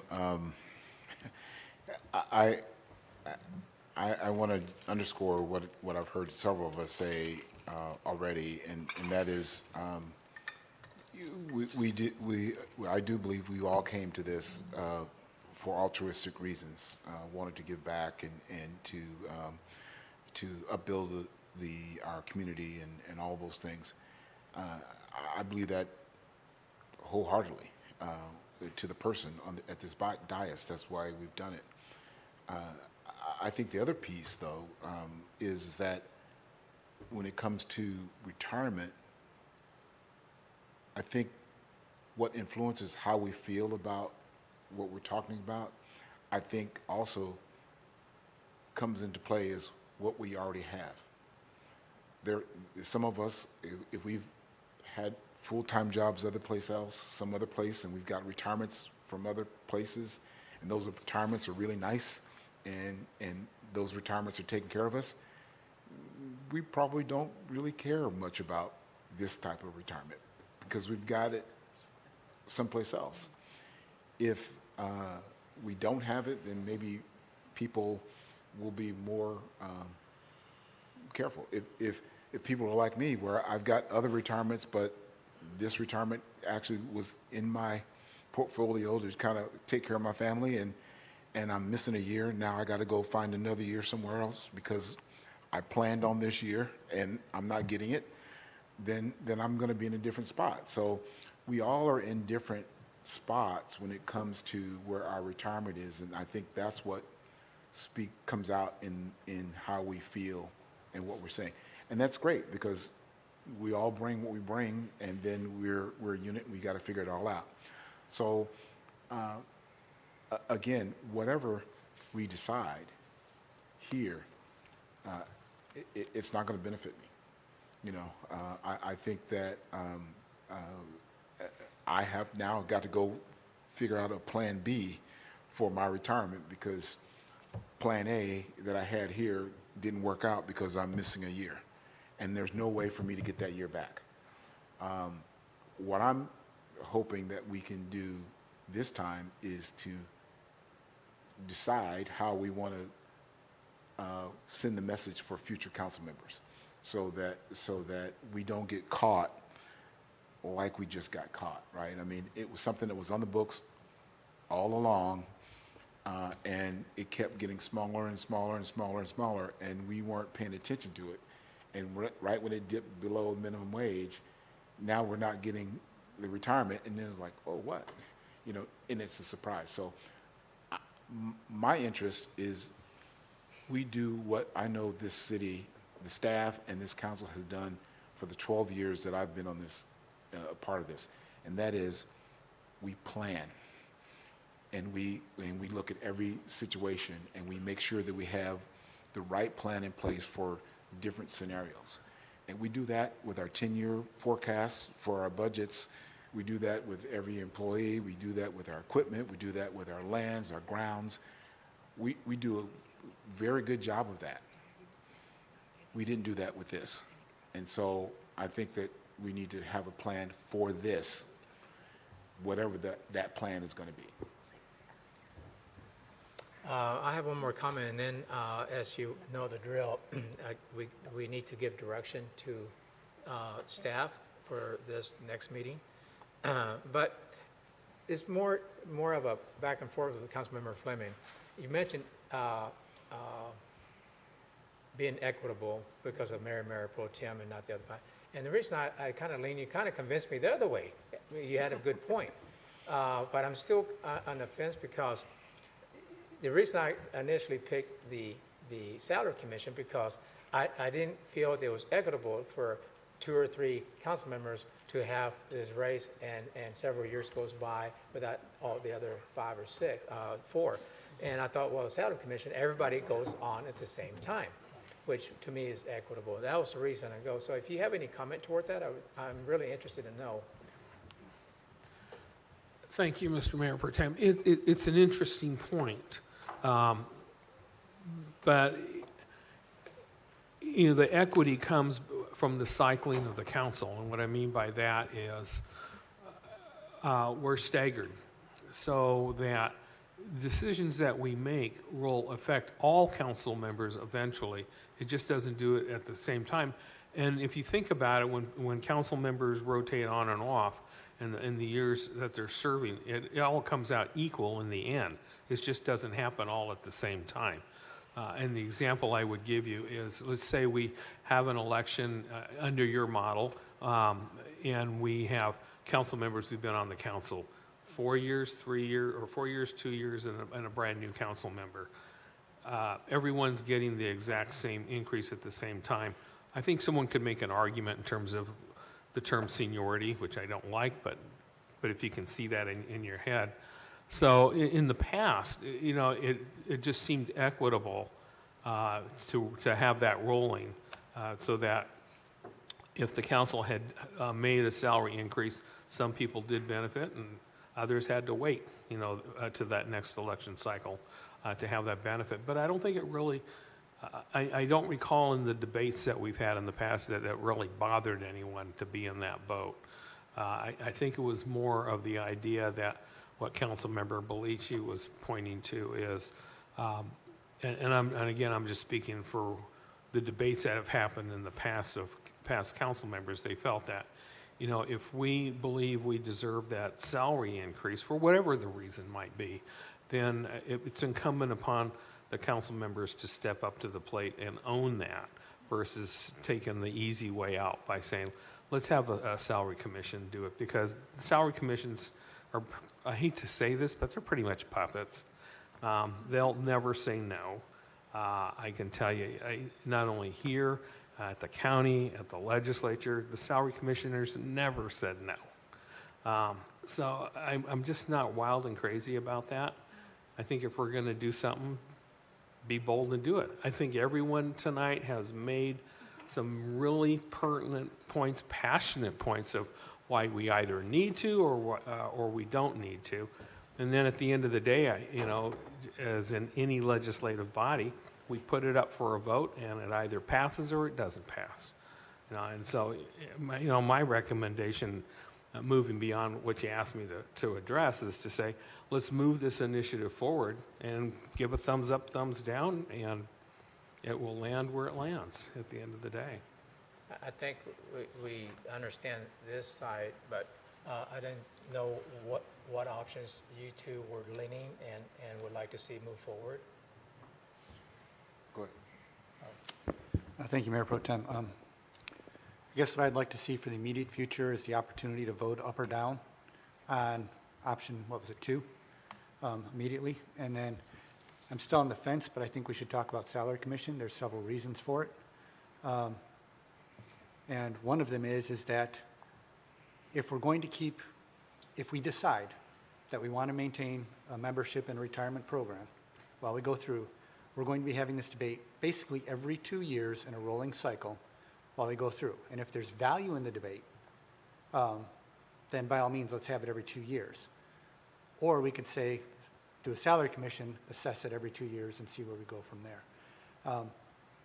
Still on the fence about it, but I would say is I don't know if we have to vote on a salary commission right away, because the effects of a salary commission take effect, again, if it's a raise, immediately, or not if it isn't. We don't have to do that prior to the next election cycle, and if we want to study it more, I think we can. But if you want to bring it up next week, I'll make a call. But I prefer to have a little more information about it, some questions that people brought up about what other cities around the state use salary commissions, how do they work. I would love to hear those answers. But in the meantime, I would like to have an opportunity to vote next meeting on an up or down. Number 2. On number 2. Okay.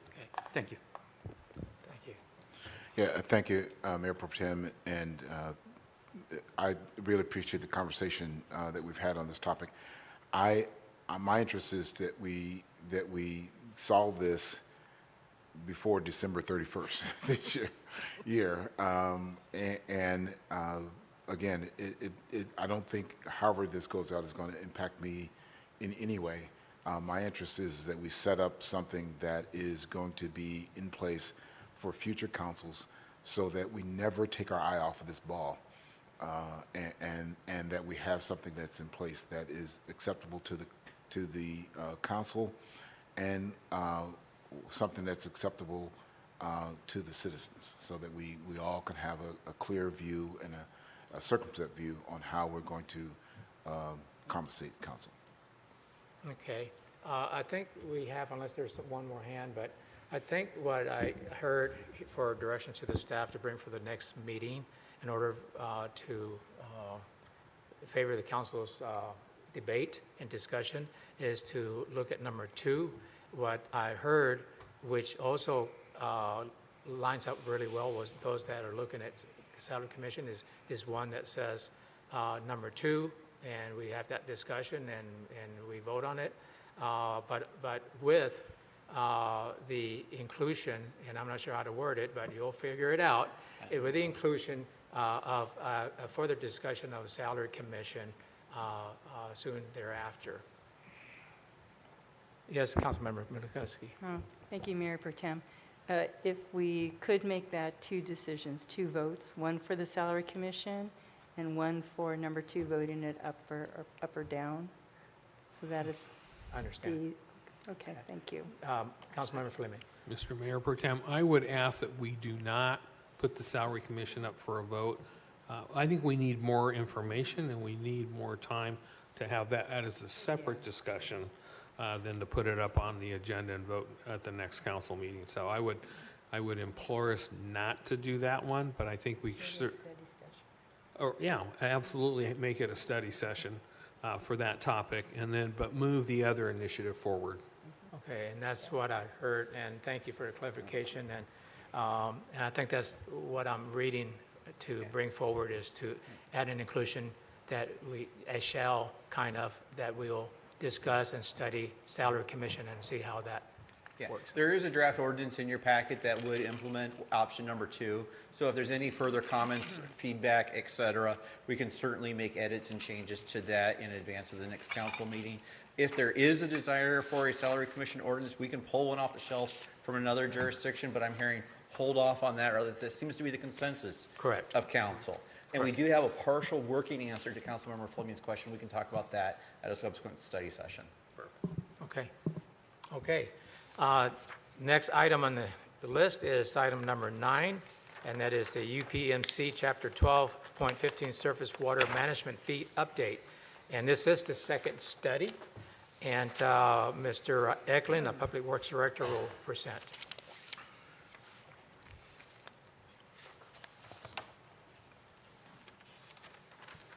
Yes, thank you, Mayor Pro Tem and City Council. As you said, I'm Jack Eklund, Director of Public Works. And Emmy, if you could bring up the slideshow, the presentation. Tonight I'm bringing back to you for study the city's surface water management fee, and as it relates to Title 12, Section 1215 of our municipal code. For tonight's presentation, what I'm going to do, because it is our second study, I will quickly review what we discussed at the previous study session, then go over what adjustments have been made based on our council feedback, and then open the door up to additional questions and comments. One thing I am going to point out is when I'm kind of summarizing what we talked about before, the presentation packet does show the numbers, but I'm not going to go in detail over all the numbers. I think we hit that pretty good last time. But certainly when we get to the question period, we can bring up any questions you may have. In your council packets, you will find a memo that summarizes the staff recommendation on this issue, as well as both a markup and a clean copy of the recommended revisions to Section 1215 of our municipal code, as well as a copy of the presentation itself. And then in addition, on the dais, I have placed, in as big as sheets I could find, the detailed, some of the detailed sheets of both that, the staffing analysis that was conducted by Grant Osborne, as well as the a budget forecast for the associated with the recommended alternative. So if you could switch to the next slide, please. So our current fee, as we discussed, is $191.15 per year. Oh, I have the thing. I don't have to do anything. Oh, I shut it off. There we're back. Okay. All right, so our current fee is $191.15 per single-family home. This is based on impervious area charge of just over 7 cents per square foot of impervious area, normalized to an average residential lot. And then commercial uses are based on this actual impervious area fee. Now, the fee was last adjusted, the fee is based on a cost model that takes our needed expenses divided over our users. Our fee was last adjusted for inflation in 2005, and then was also adjusted for initial NPDES programmatic costs in 2008. But since then, we haven't adjusted it since. And then if, this is more just for reference, but if the fee had been adjusted for inflation, it would have resulted in a fee of $292.61. The city's financial forecasts show that the Surface Water Management Fund will go into a negative balance beginning in 2025, and within 10 years, we'll have a deficit of nearly $2 million. This forecast assumes no capital expenditures after 2023 and a 3% average increase of operating costs. It's also important to note that the state is issuing us a new NPDES permit in 2025, which will impose additional stormwater management requirements. Our current fee level would not allow us to meet our current NPDES requirements after this year, and also nor would we be able to meet any of the future requirements under the future permit. Now this slide shows our comparison between both our current fee as well as the recommended fee level with the various jurisdictions around the county. As you can see, our current fee is near the bottom there, tied for about second lowest at $191. And then our proposed fee is in blue there, fitting in between the Steilacoom rate and the Fife rate. Let's see. Now the city, we have a contract with Gray and Osborne Engineering to perform our comprehensive plan update. With this update, Gray and Osborne has performed engineers' estimates for all the needed capital improvements, have evaluated staffing levels required to meet our NPDES obligations, and have built a financial model that includes current needed operational costs, capital costs, equipment needs, funding sources, and projected growth rates. Now, in order to minimize our annual swim fee to all property owners in the cities, we are recommending implementing a system development charge. This is a charge that would be assessed to new development at the time of permitting and is based on the added impervious surfaces that development would add. It represents new growth buying into the existing storm drainage system. Now, state law limits the maximum fee, the charge for the system development charge that we can assess based on the calculation shown on the screen. For UP, this equates to a maximum system development charge of $1,500, or just over $1,500 per equivalent residential unit. And as you may recall from last presentation, many of our neighbors have implemented the system development charge, and it ranges between around $300 and $4,000 that other folks have implemented. Our recommendation with this proposal is a charge of about $280 or $280 per residential unit, as we feel that would still result in a lower fee to all property owners, but would also not pose a significant obstacle to new development. We are recommending, however, this fee not take effect until 2025 in order to give any developments that are currently in pipeline or already have financing lined up a chance to get through building permits so that they don't need to go back to the bank to get other things going. Now, as I mentioned earlier, the swim fee calculation is purely a cost-based model, and this slide shows the fee calculation in 2024 dollars. It is based on a 20-year model, so each of these, the costs when we issue the capital, those are prorated over 20 years. Now, to determine the needed annual fee, we took the required operating and capital costs, less the non-fee revenue such as grants and equipment surplus, and then came up with a net annual cost of about $4.4 million. Then further, we reduced that by the revenue that was anticipated by the system development charge, and then dividing it by the rate, or the users, comes up with a needed annual swim fee of $284.22 per residential unit. Now, any rate below this would require a significant subsidy from the general fund, which the city staff is not recommending.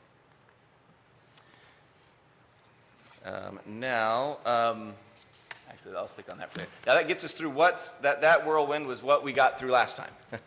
And so some of the primary concerns that were brought up in our prior conversation were that doing this increase all at once could be too much to take in, too big of a hit for a property owner, especially in commercial properties. And then also, many council members did not want to see the fee spread out in a way that would result in a higher fee imposed later down the road as compared to other alternatives. So, based on these concerns, I have been able to adjust the model to allow for a fee increase spread over up to 3 years. The budget forecast that is provided in your dais is that 3-year model with the budget forecast. So it represents that scenario. Now this slide shows the rate comparison between implementing it all at once versus over 2 years and then over 3 years. All scenarios do reflect the needed, I think I forgot to mention that. When we did the calculation, there is the model does require a inflationary adjustment of 1.65% to be able to account for inflation normalized to growth. And so then in each of these scenarios, we do have that 1.65 annual increase also included in each of those yearly rates. And then as you see, by 2026, all 3 rates would be the same. Now, staff recommends the 3-year implementation scenario. Now, you may ask, well, why wouldn't we want to do that? That seems apparent, but all cards on the table. There are some disadvantages of scenario 3, but we don't think they are significant. But I want to go through them. So first of all, that scenario would delay implementation of some of the both capital and operating programs required by the new NPDES permit. Now, although I'm sure Ecology would prefer jurisdictions to implement these programs right away when the new permit comes out, they do recognize that that is not always feasible, and they allow jurisdictions to build up to the requirements throughout the permit term. And the new permit is a 5-year permit term, and so this 3-year scenario would allow us to be fully compliant with that new permit by the time the term is done. So I feel comfortable that we would be able to meet all our obligations, both current and new, under NPDES with this scenario. And then another disadvantage, and you may want, I can direct your attention to that forecast, is the 3-year model. There are a few years in which we are predicting our expenses to be marginally exceeding the anticipated revenues of a year. So those are years 2028 through 2033, so those 5 years period. However, in each of those cases, that deficit in expense versus revenue is still managed by the previous year's ending fund balance, and so at no time does that surface water management fund go negative. And so we're able to handle that, and then it does resolve itself before the end of the model term. So it means it's a very tight model, but it also means we are positive throughout from our fund balances. Now, despite these disadvantages, we are still recommending the scenario, the 3-year scenario, and that's really because we think the benefit of spreading it out over 3 years greatly outweighs the negatives. And essentially, instead of getting the 48% increase all at once, you're able to spread that out to about 16% a year, which to a residential property is about between $30 and $35 more a year, depending on, as the years go on. Now, with that being said, before I go on to our next slide, it's a little bit of a related but different topic. I want to open the floor to questions and comments on this one. Councilmember Fleming. Thank you, Mr. Mayor Pro Tem. And Jack, I just want to commend you and thank you for just, hearing the council and going back and reworking this. I think it's a proposal that I believe the citizens can really support, because it doesn't hit them hard right up front. So I thank you for that. I do just have a couple of questions just to clarify in my head. And that is, on your slide number 1, 2, 3, in 2024 you had a swim fund balance of $22,436, but then it takes a really steep negative. What drives that negative at that point, and why is it so steep? So the big, we do have, because although we don't have any capital costs at this point, we do still have our scheduled fleet replacements of the existing equipment. And so that represents a projected replacement schedule for one of our, one or actually several of our pieces of equipment that are, we should be replacing about every 10 years, and we have kind of stretched that out in recent years. Are those the Vactors? This one, let me look at what it is. It's the Vactor, actually, I think we already did. Let me see if we look at our transfer. Oh, it's not on this one. See, I believe that has, it might be one of our sweepers, I believe. Okay. And then we do have, I believe, you know, I think maybe one of our trucks is in there as well. Okay. And so then you see, then we don't have we're probably operating about a slight negative the next few years, and then the next bigger hit is in 2028. Mm-hmm. But then after that, each year it's pretty significant. Okay. My other question is on the following slide, titled the annual stormwater rate comparison. Yeah. Why is Lakewood and Puyallup, which are larger cities than we are, how are they able to keep that rate down low, and we are going to be much higher? Lakewood, I don't know. They are certainly the anomaly of everybody around us. They're quite a bit lower. They do have a little bit.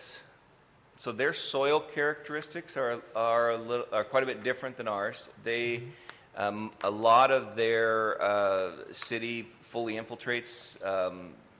Most of their city is similar to the type of soil we see at Chambers Bay, where you can't have water hold for anything. Which makes some of your stormwater management a lot easier to deal with, and the capacity and all that sort of thing. But I'm not sure exactly why Lakewood historically they've always been quite a bit lower, much lower than everybody else. Now Puyallup is a little bit different animal because they are the one agency that has that very high system development charge. So they have that $4,000 system development charge per equivalent residential unit. And so that puts, basically it puts a lot of the ongoing costs on the new development to carry a bit of the load. So that's why Puyallup's able to stay a little lower. I think for us, it would be, I really see that as a big impediment to economic growth and development. Mm-hmm. And so I wouldn't recommend going to that high from the on that system development charge. Mm-hmm. But that's the main reason I can see for Puyallup at least. All right. I'd sure like to know what Lakewood's secret sauce is that keeps it so so low, and then adopt that for our city. But okay, I appreciate the clarifications and certainly appreciate the rework you did on that one. So thank you. Councilmember McCluskey. All right, thank you, Mayor Pro Tem. So on this rate, number 3 scenario, is that going to include the 3% inflation increase? It includes the 1.65%. So the rate increase is 1.65 annual. The operating costs still assume a 3% operating costs increase. However, there is an amount of growth that we're predicting in there, and so that's why the inflation rate doesn't, the inflation adjustment, it's normalized to the growth, and so that's why it's quite a bit less than the actual inflation. Okay, I'll take your word for that. Because it's hard to see that function in my head, but.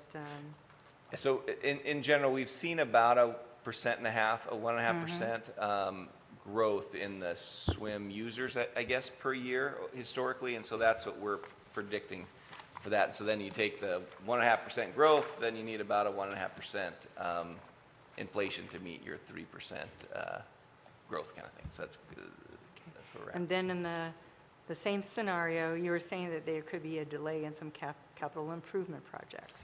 There would be a little bit, yes. So what's a little bit like? So on the, if you look at the big multicolored sheet here, you see on our capital CIP, under the 3-year scenario, so if our annual costs that we had assumed is capital costs of 1.2 million once the program's up and running. And that includes both the capital and the equipment. In year one, that dollar amount would be about 750,000 it'd be 490 plus 250 for equipment. And so we're not able to do all the capital, but it would allow us to still have enough capital funds to do some of the projects that so we're still meeting our current MPDS requirements, and also be able to account for any kind of unforeseen issues that, if a storm system fails or something in the public streets, that we could address that still. And so, you see it wraps up, the capital goes from 490, and then it ramps up to 701, and then to a little bit over $1 million, almost 1.1 million, as it then kind of continues on. So the first few years, we would just be able to spend a little less on that. And then also operationally, we wouldn't be able to implement some of the required the staffing increases based on the analysis. They would be deferred also. So you would have, we would need to utilize probably some temporary help for several years for the MPDS compliance side of things to make it balanced. All right, yeah. But I feel pretty comfortable. The temporary help wouldn't kick in. We wouldn't be able to do permanent employee in the MPDS implementation until 2028. But I feel comfortable being able to use temporary employees to bridge that gap. The maintenance staff, one person or partial people would be brought in April. It would be pushed out until April of next year for one.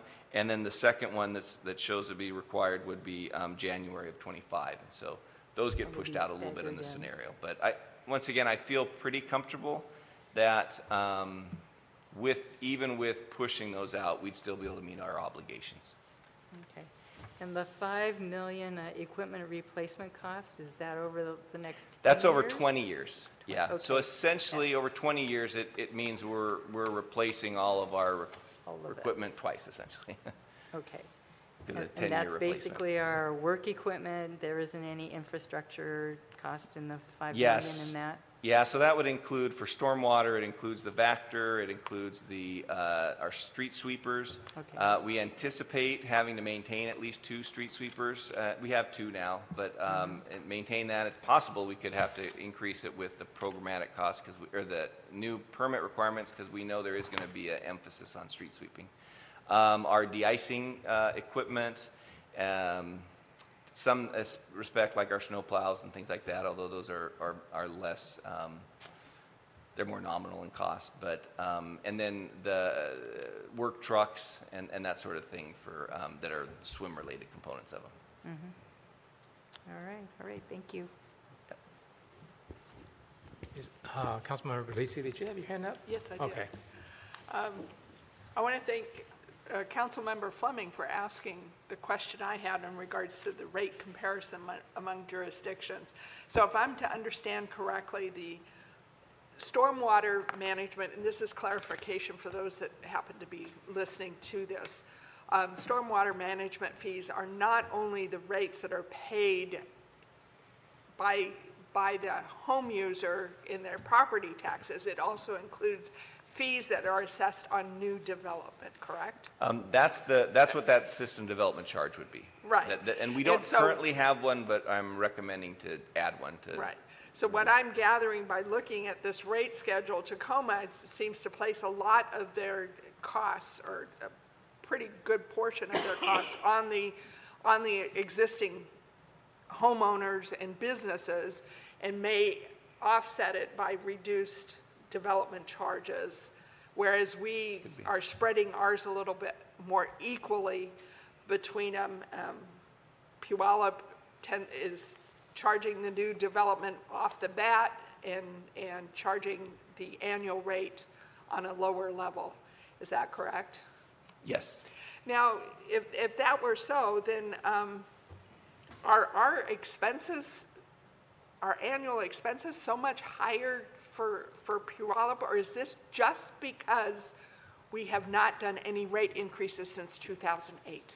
So certainly our required capital improvements are based on how much because we haven't increased our rate, we've had to underfund what the capital needs are. And so we have not been able to finish the previous kind of models projects. We had several years in which we essentially froze our rates, or not rates, but our capital expenditures because we were trying to make sure, well, it was the previous permit cycle, it's like, well, we don't know what's going to happen when that comes, so we need to not spend anything so we can address those. And so that gave us a little bit of, from a budgetary standpoint, it gave us a little bit of a false sense of security because it showed a big fund balance in SWIM for several years. But that's because we just weren't doing the capital that we needed to be doing.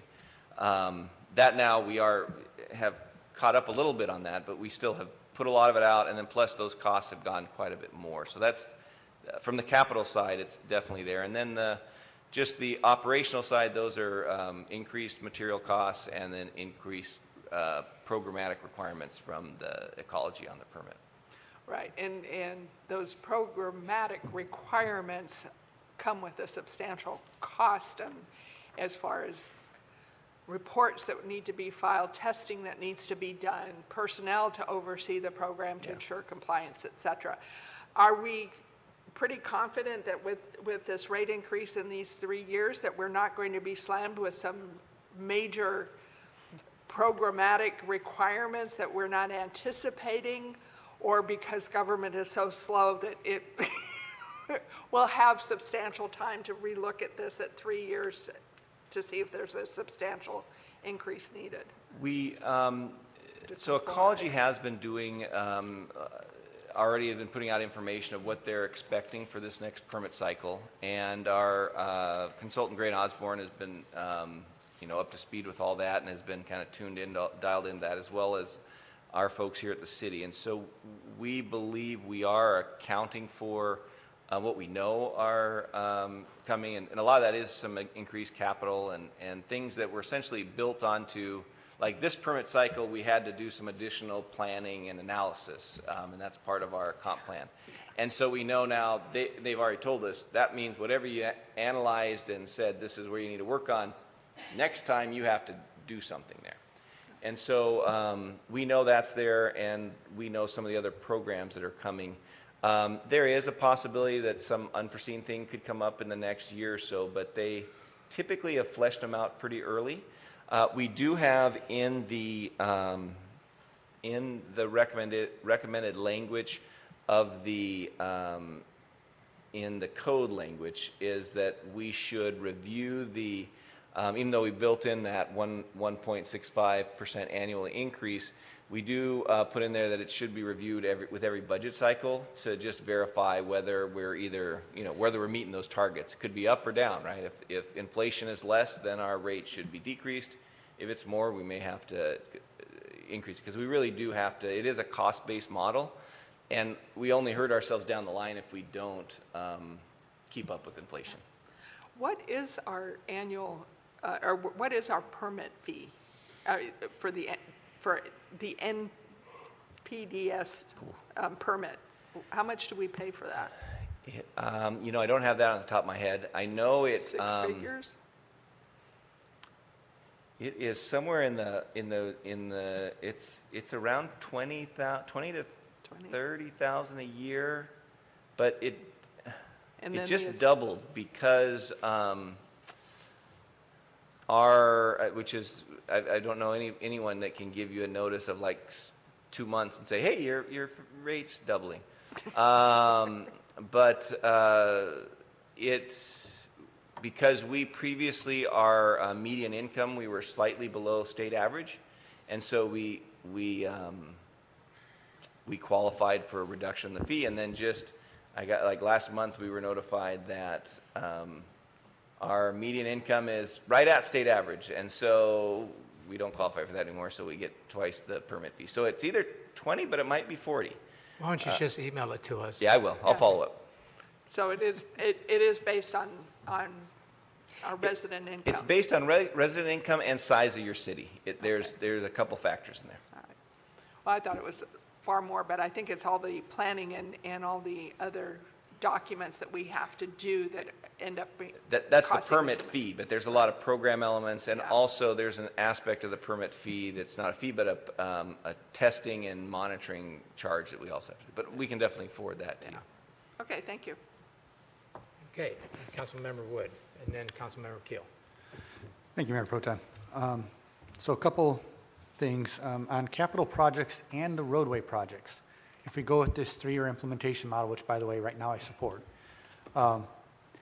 is there any risk of an immediate failure within the capital program or or a roadway project that will have to get pushed back or delayed because we're doing a 3-year program? So for the roadway program, right now we have currently we're currently been using a lot of REIT dollars to make up for the lack of expenditures in SWIM. And so at least our current, all the projects we have the grant funding for in the next few years, we do have those budgeted and accounted for in the forecast. And so those, we don't have any,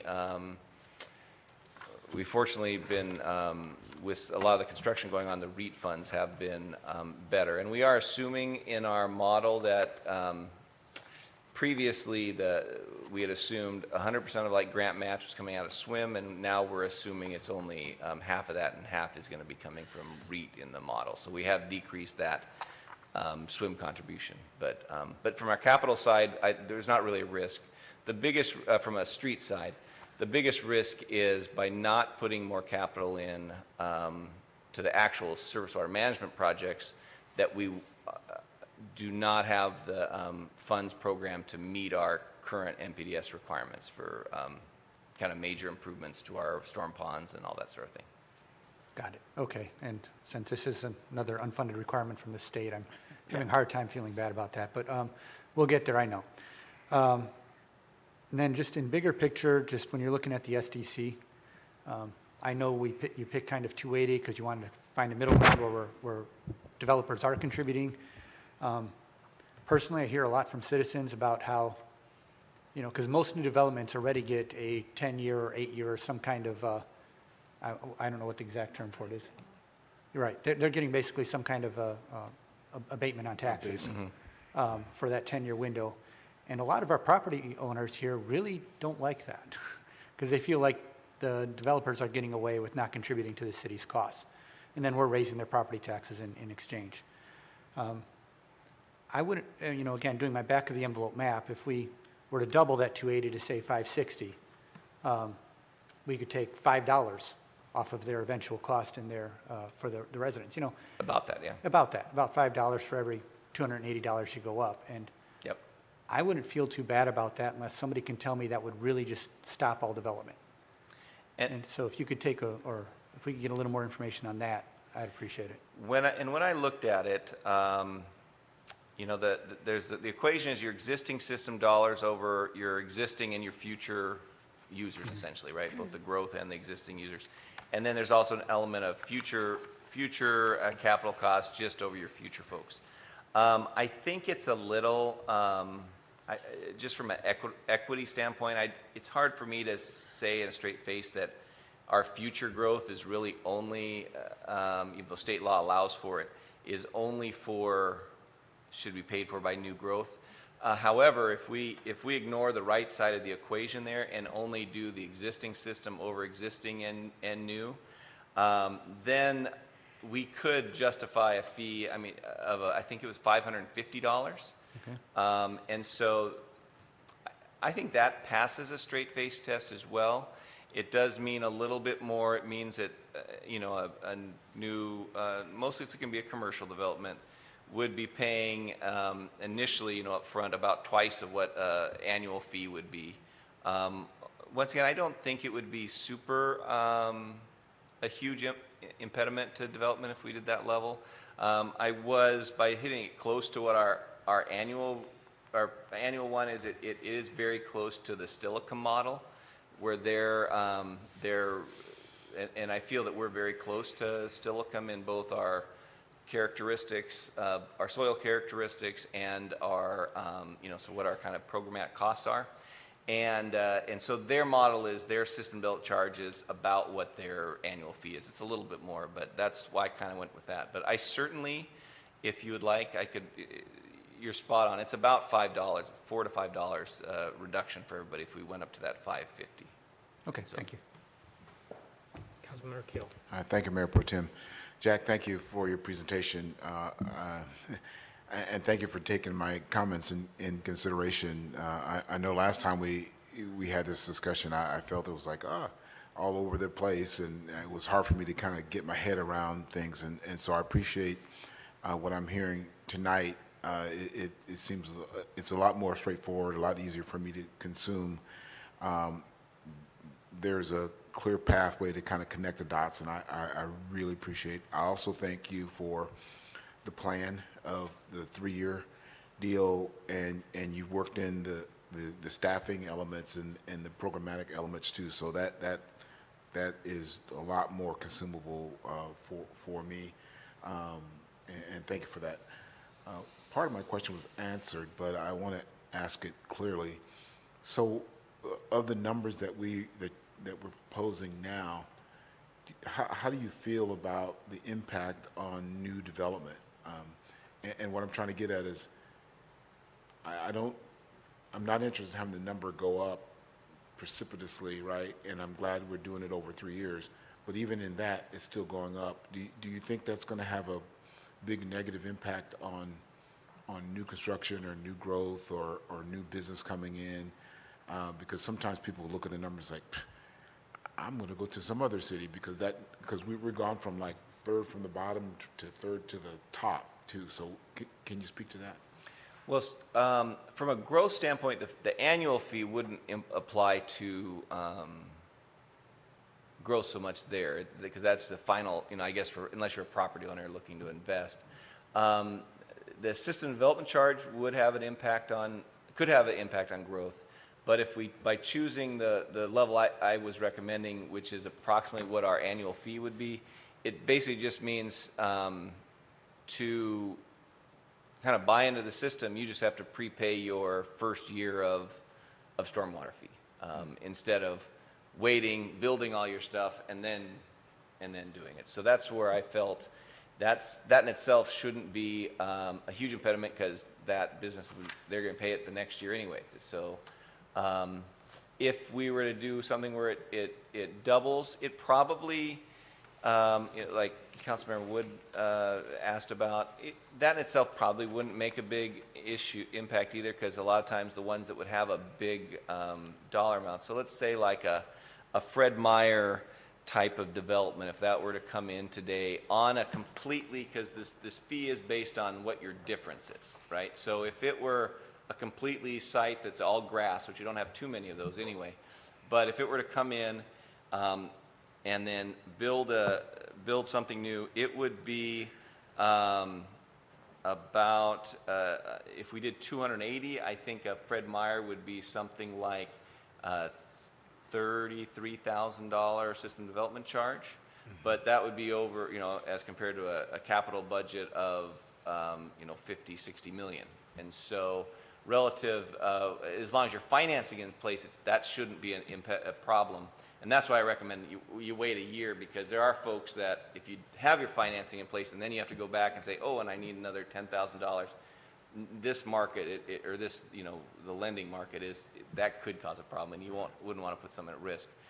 Now, if it went to the, twice that, if it was for a Fred Meyer, $60,000, once again over the like a type of their funding and all that, if it's a $60, $70 million project, it probably isn't that big of a hit, and most likely not a impediment. But I would be hesitant to go any above that.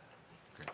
And my last comment about the abatement cost, to Councilman Wood's point, and I've heard, like you've heard, a lot of angst from others that didn't get that, like it's kind of not fair, and I get that, and I don't want to push that aside.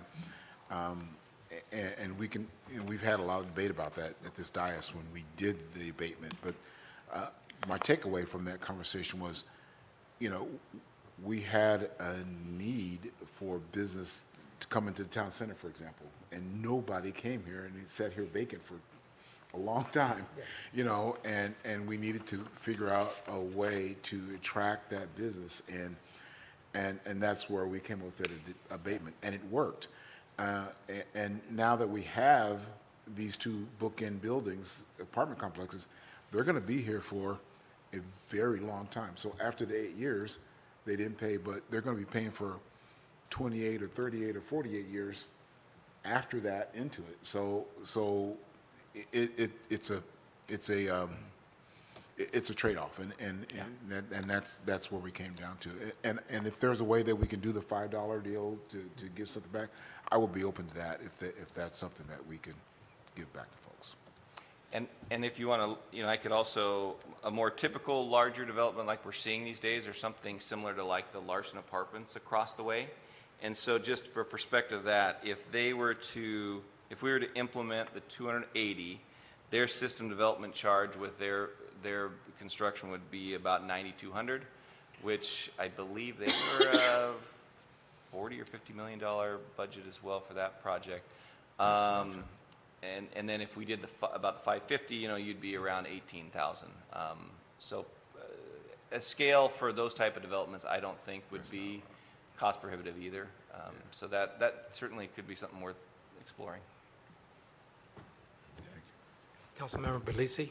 Well, for the size of the project, looking just at straight budget, it might not have an impact on the straight budget, but you're looking at the potential leases that they have. It may change the square footage charge and make that lease for the commercial tenant undoable. It increases the rent for your property, for the residents that are going to be leasing any of the residential units on it.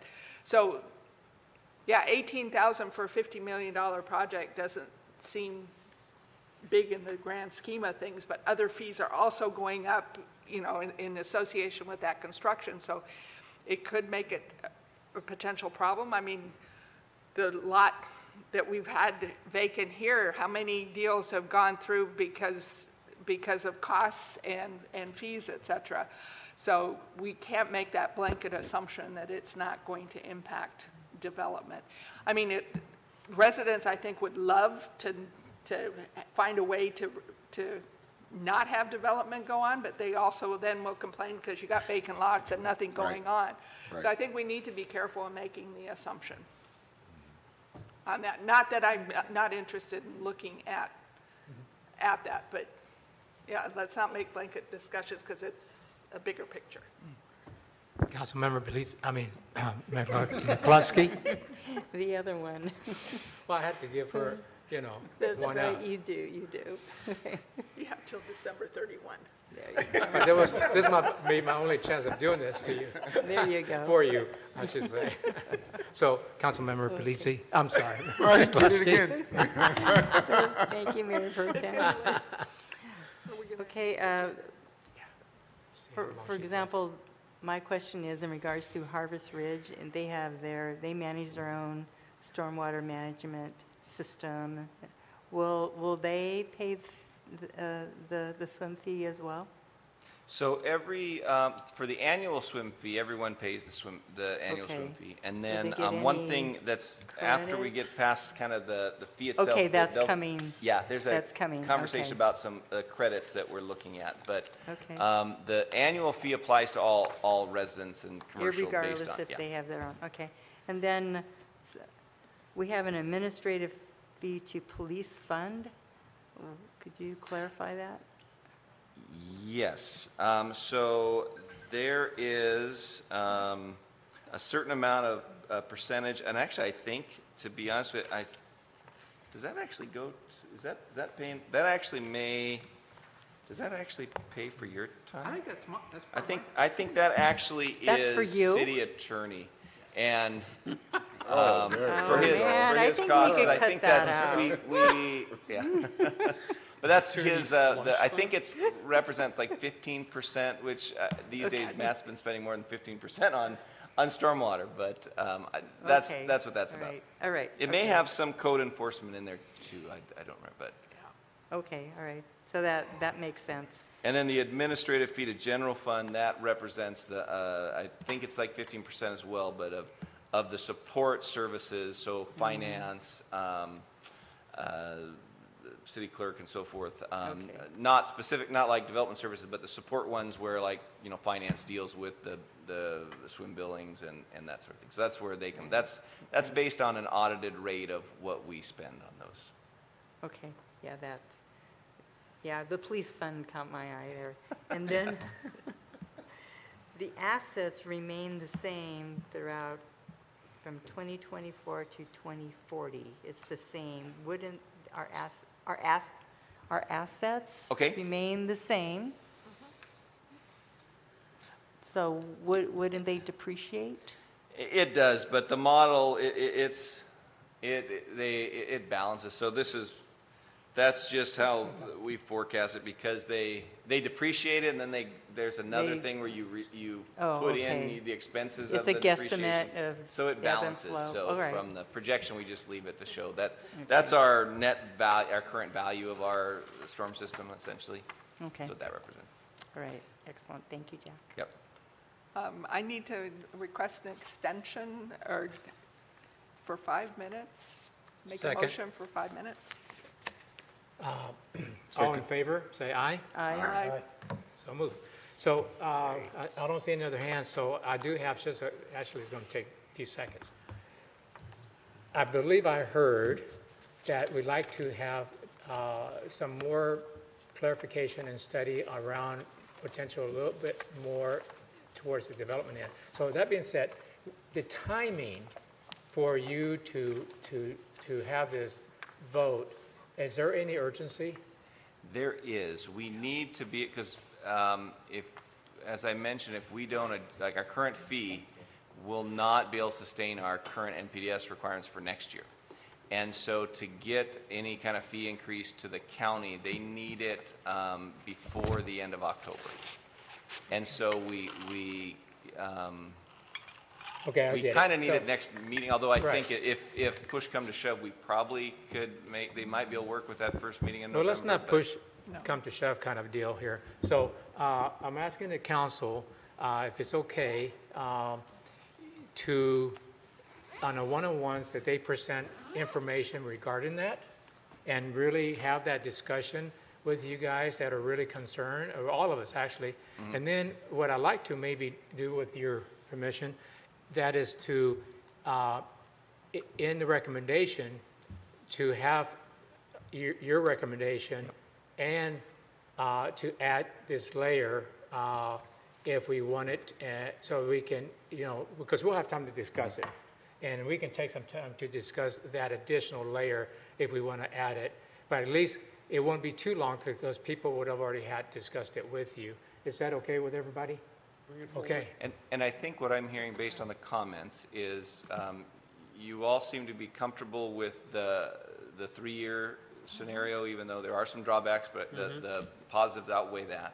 With the And staff so- recommendation. Yep. It leans that way right now. And so the alternative really will be evaluating whether we were to do the 280 versus Correct. probably the 550 type of range Right. for the system development charge. Okay, and maybe anywhere from an email to us, educating us, to Yeah. conversations in the one-on-ones. And I think by that time, any additional discussion between us, whether we want to change anybody's mind or not, can be had. Okay. Is that favor? Okay. Okay, so now real quick. Oh, we're done. No, we just got- kidding. Go we got ahead. one more thing. Okay, so the other section. You that- got 3 minutes. Okay, we'll go fast. The other section we recommend addressing because it is part of Section 1215 of our code, and we kind of, if we're changing it once, let's change it all at once, is our credit section. Now, our current NPDES permit does require us to do an encourage low-impact development, and that's basically developments that try to manage stormwater somewhat mimicking the natural environment, like infiltration or surface flows and so forth. Right now, we're kind of checking the box by saying, you should look into that, and that's how we're encouraging it. But I think to pass more of a straight face test, it's better to actually put a financial incentive and encouragement for that. And so we already do offer several credits. There are credits already built in following state law on the low-income senior and disabled folks that could get between a 40 to 80% credit. We have what's called a system development credit, which is if a development or a project or property owner does something that not only improves their storm drainage, but our whole system storm drainage as well, they could qualify for a credit to their fee up to the value of what they put into that, capped out at 5 years. And then there's what's a facility credit, which is basically if their storm drainage system meets certain performance criteria, you could get between a 10 to 25% credit. And so then what we're proposing for a low impact development credit is if you don't otherwise qualify under the facility credit for a reduction, that you could qualify for a 10% reduction in your swim fee if you're using the low impact development technique. So that's our recommendation on that one. Cool. Any questions? No? Okay. Well, with that, you have some direction, and I call the study session closed. Thank you. And the meeting is adjourned. Oh, yeah, and the meeting is adjourned. Oh, now we can go.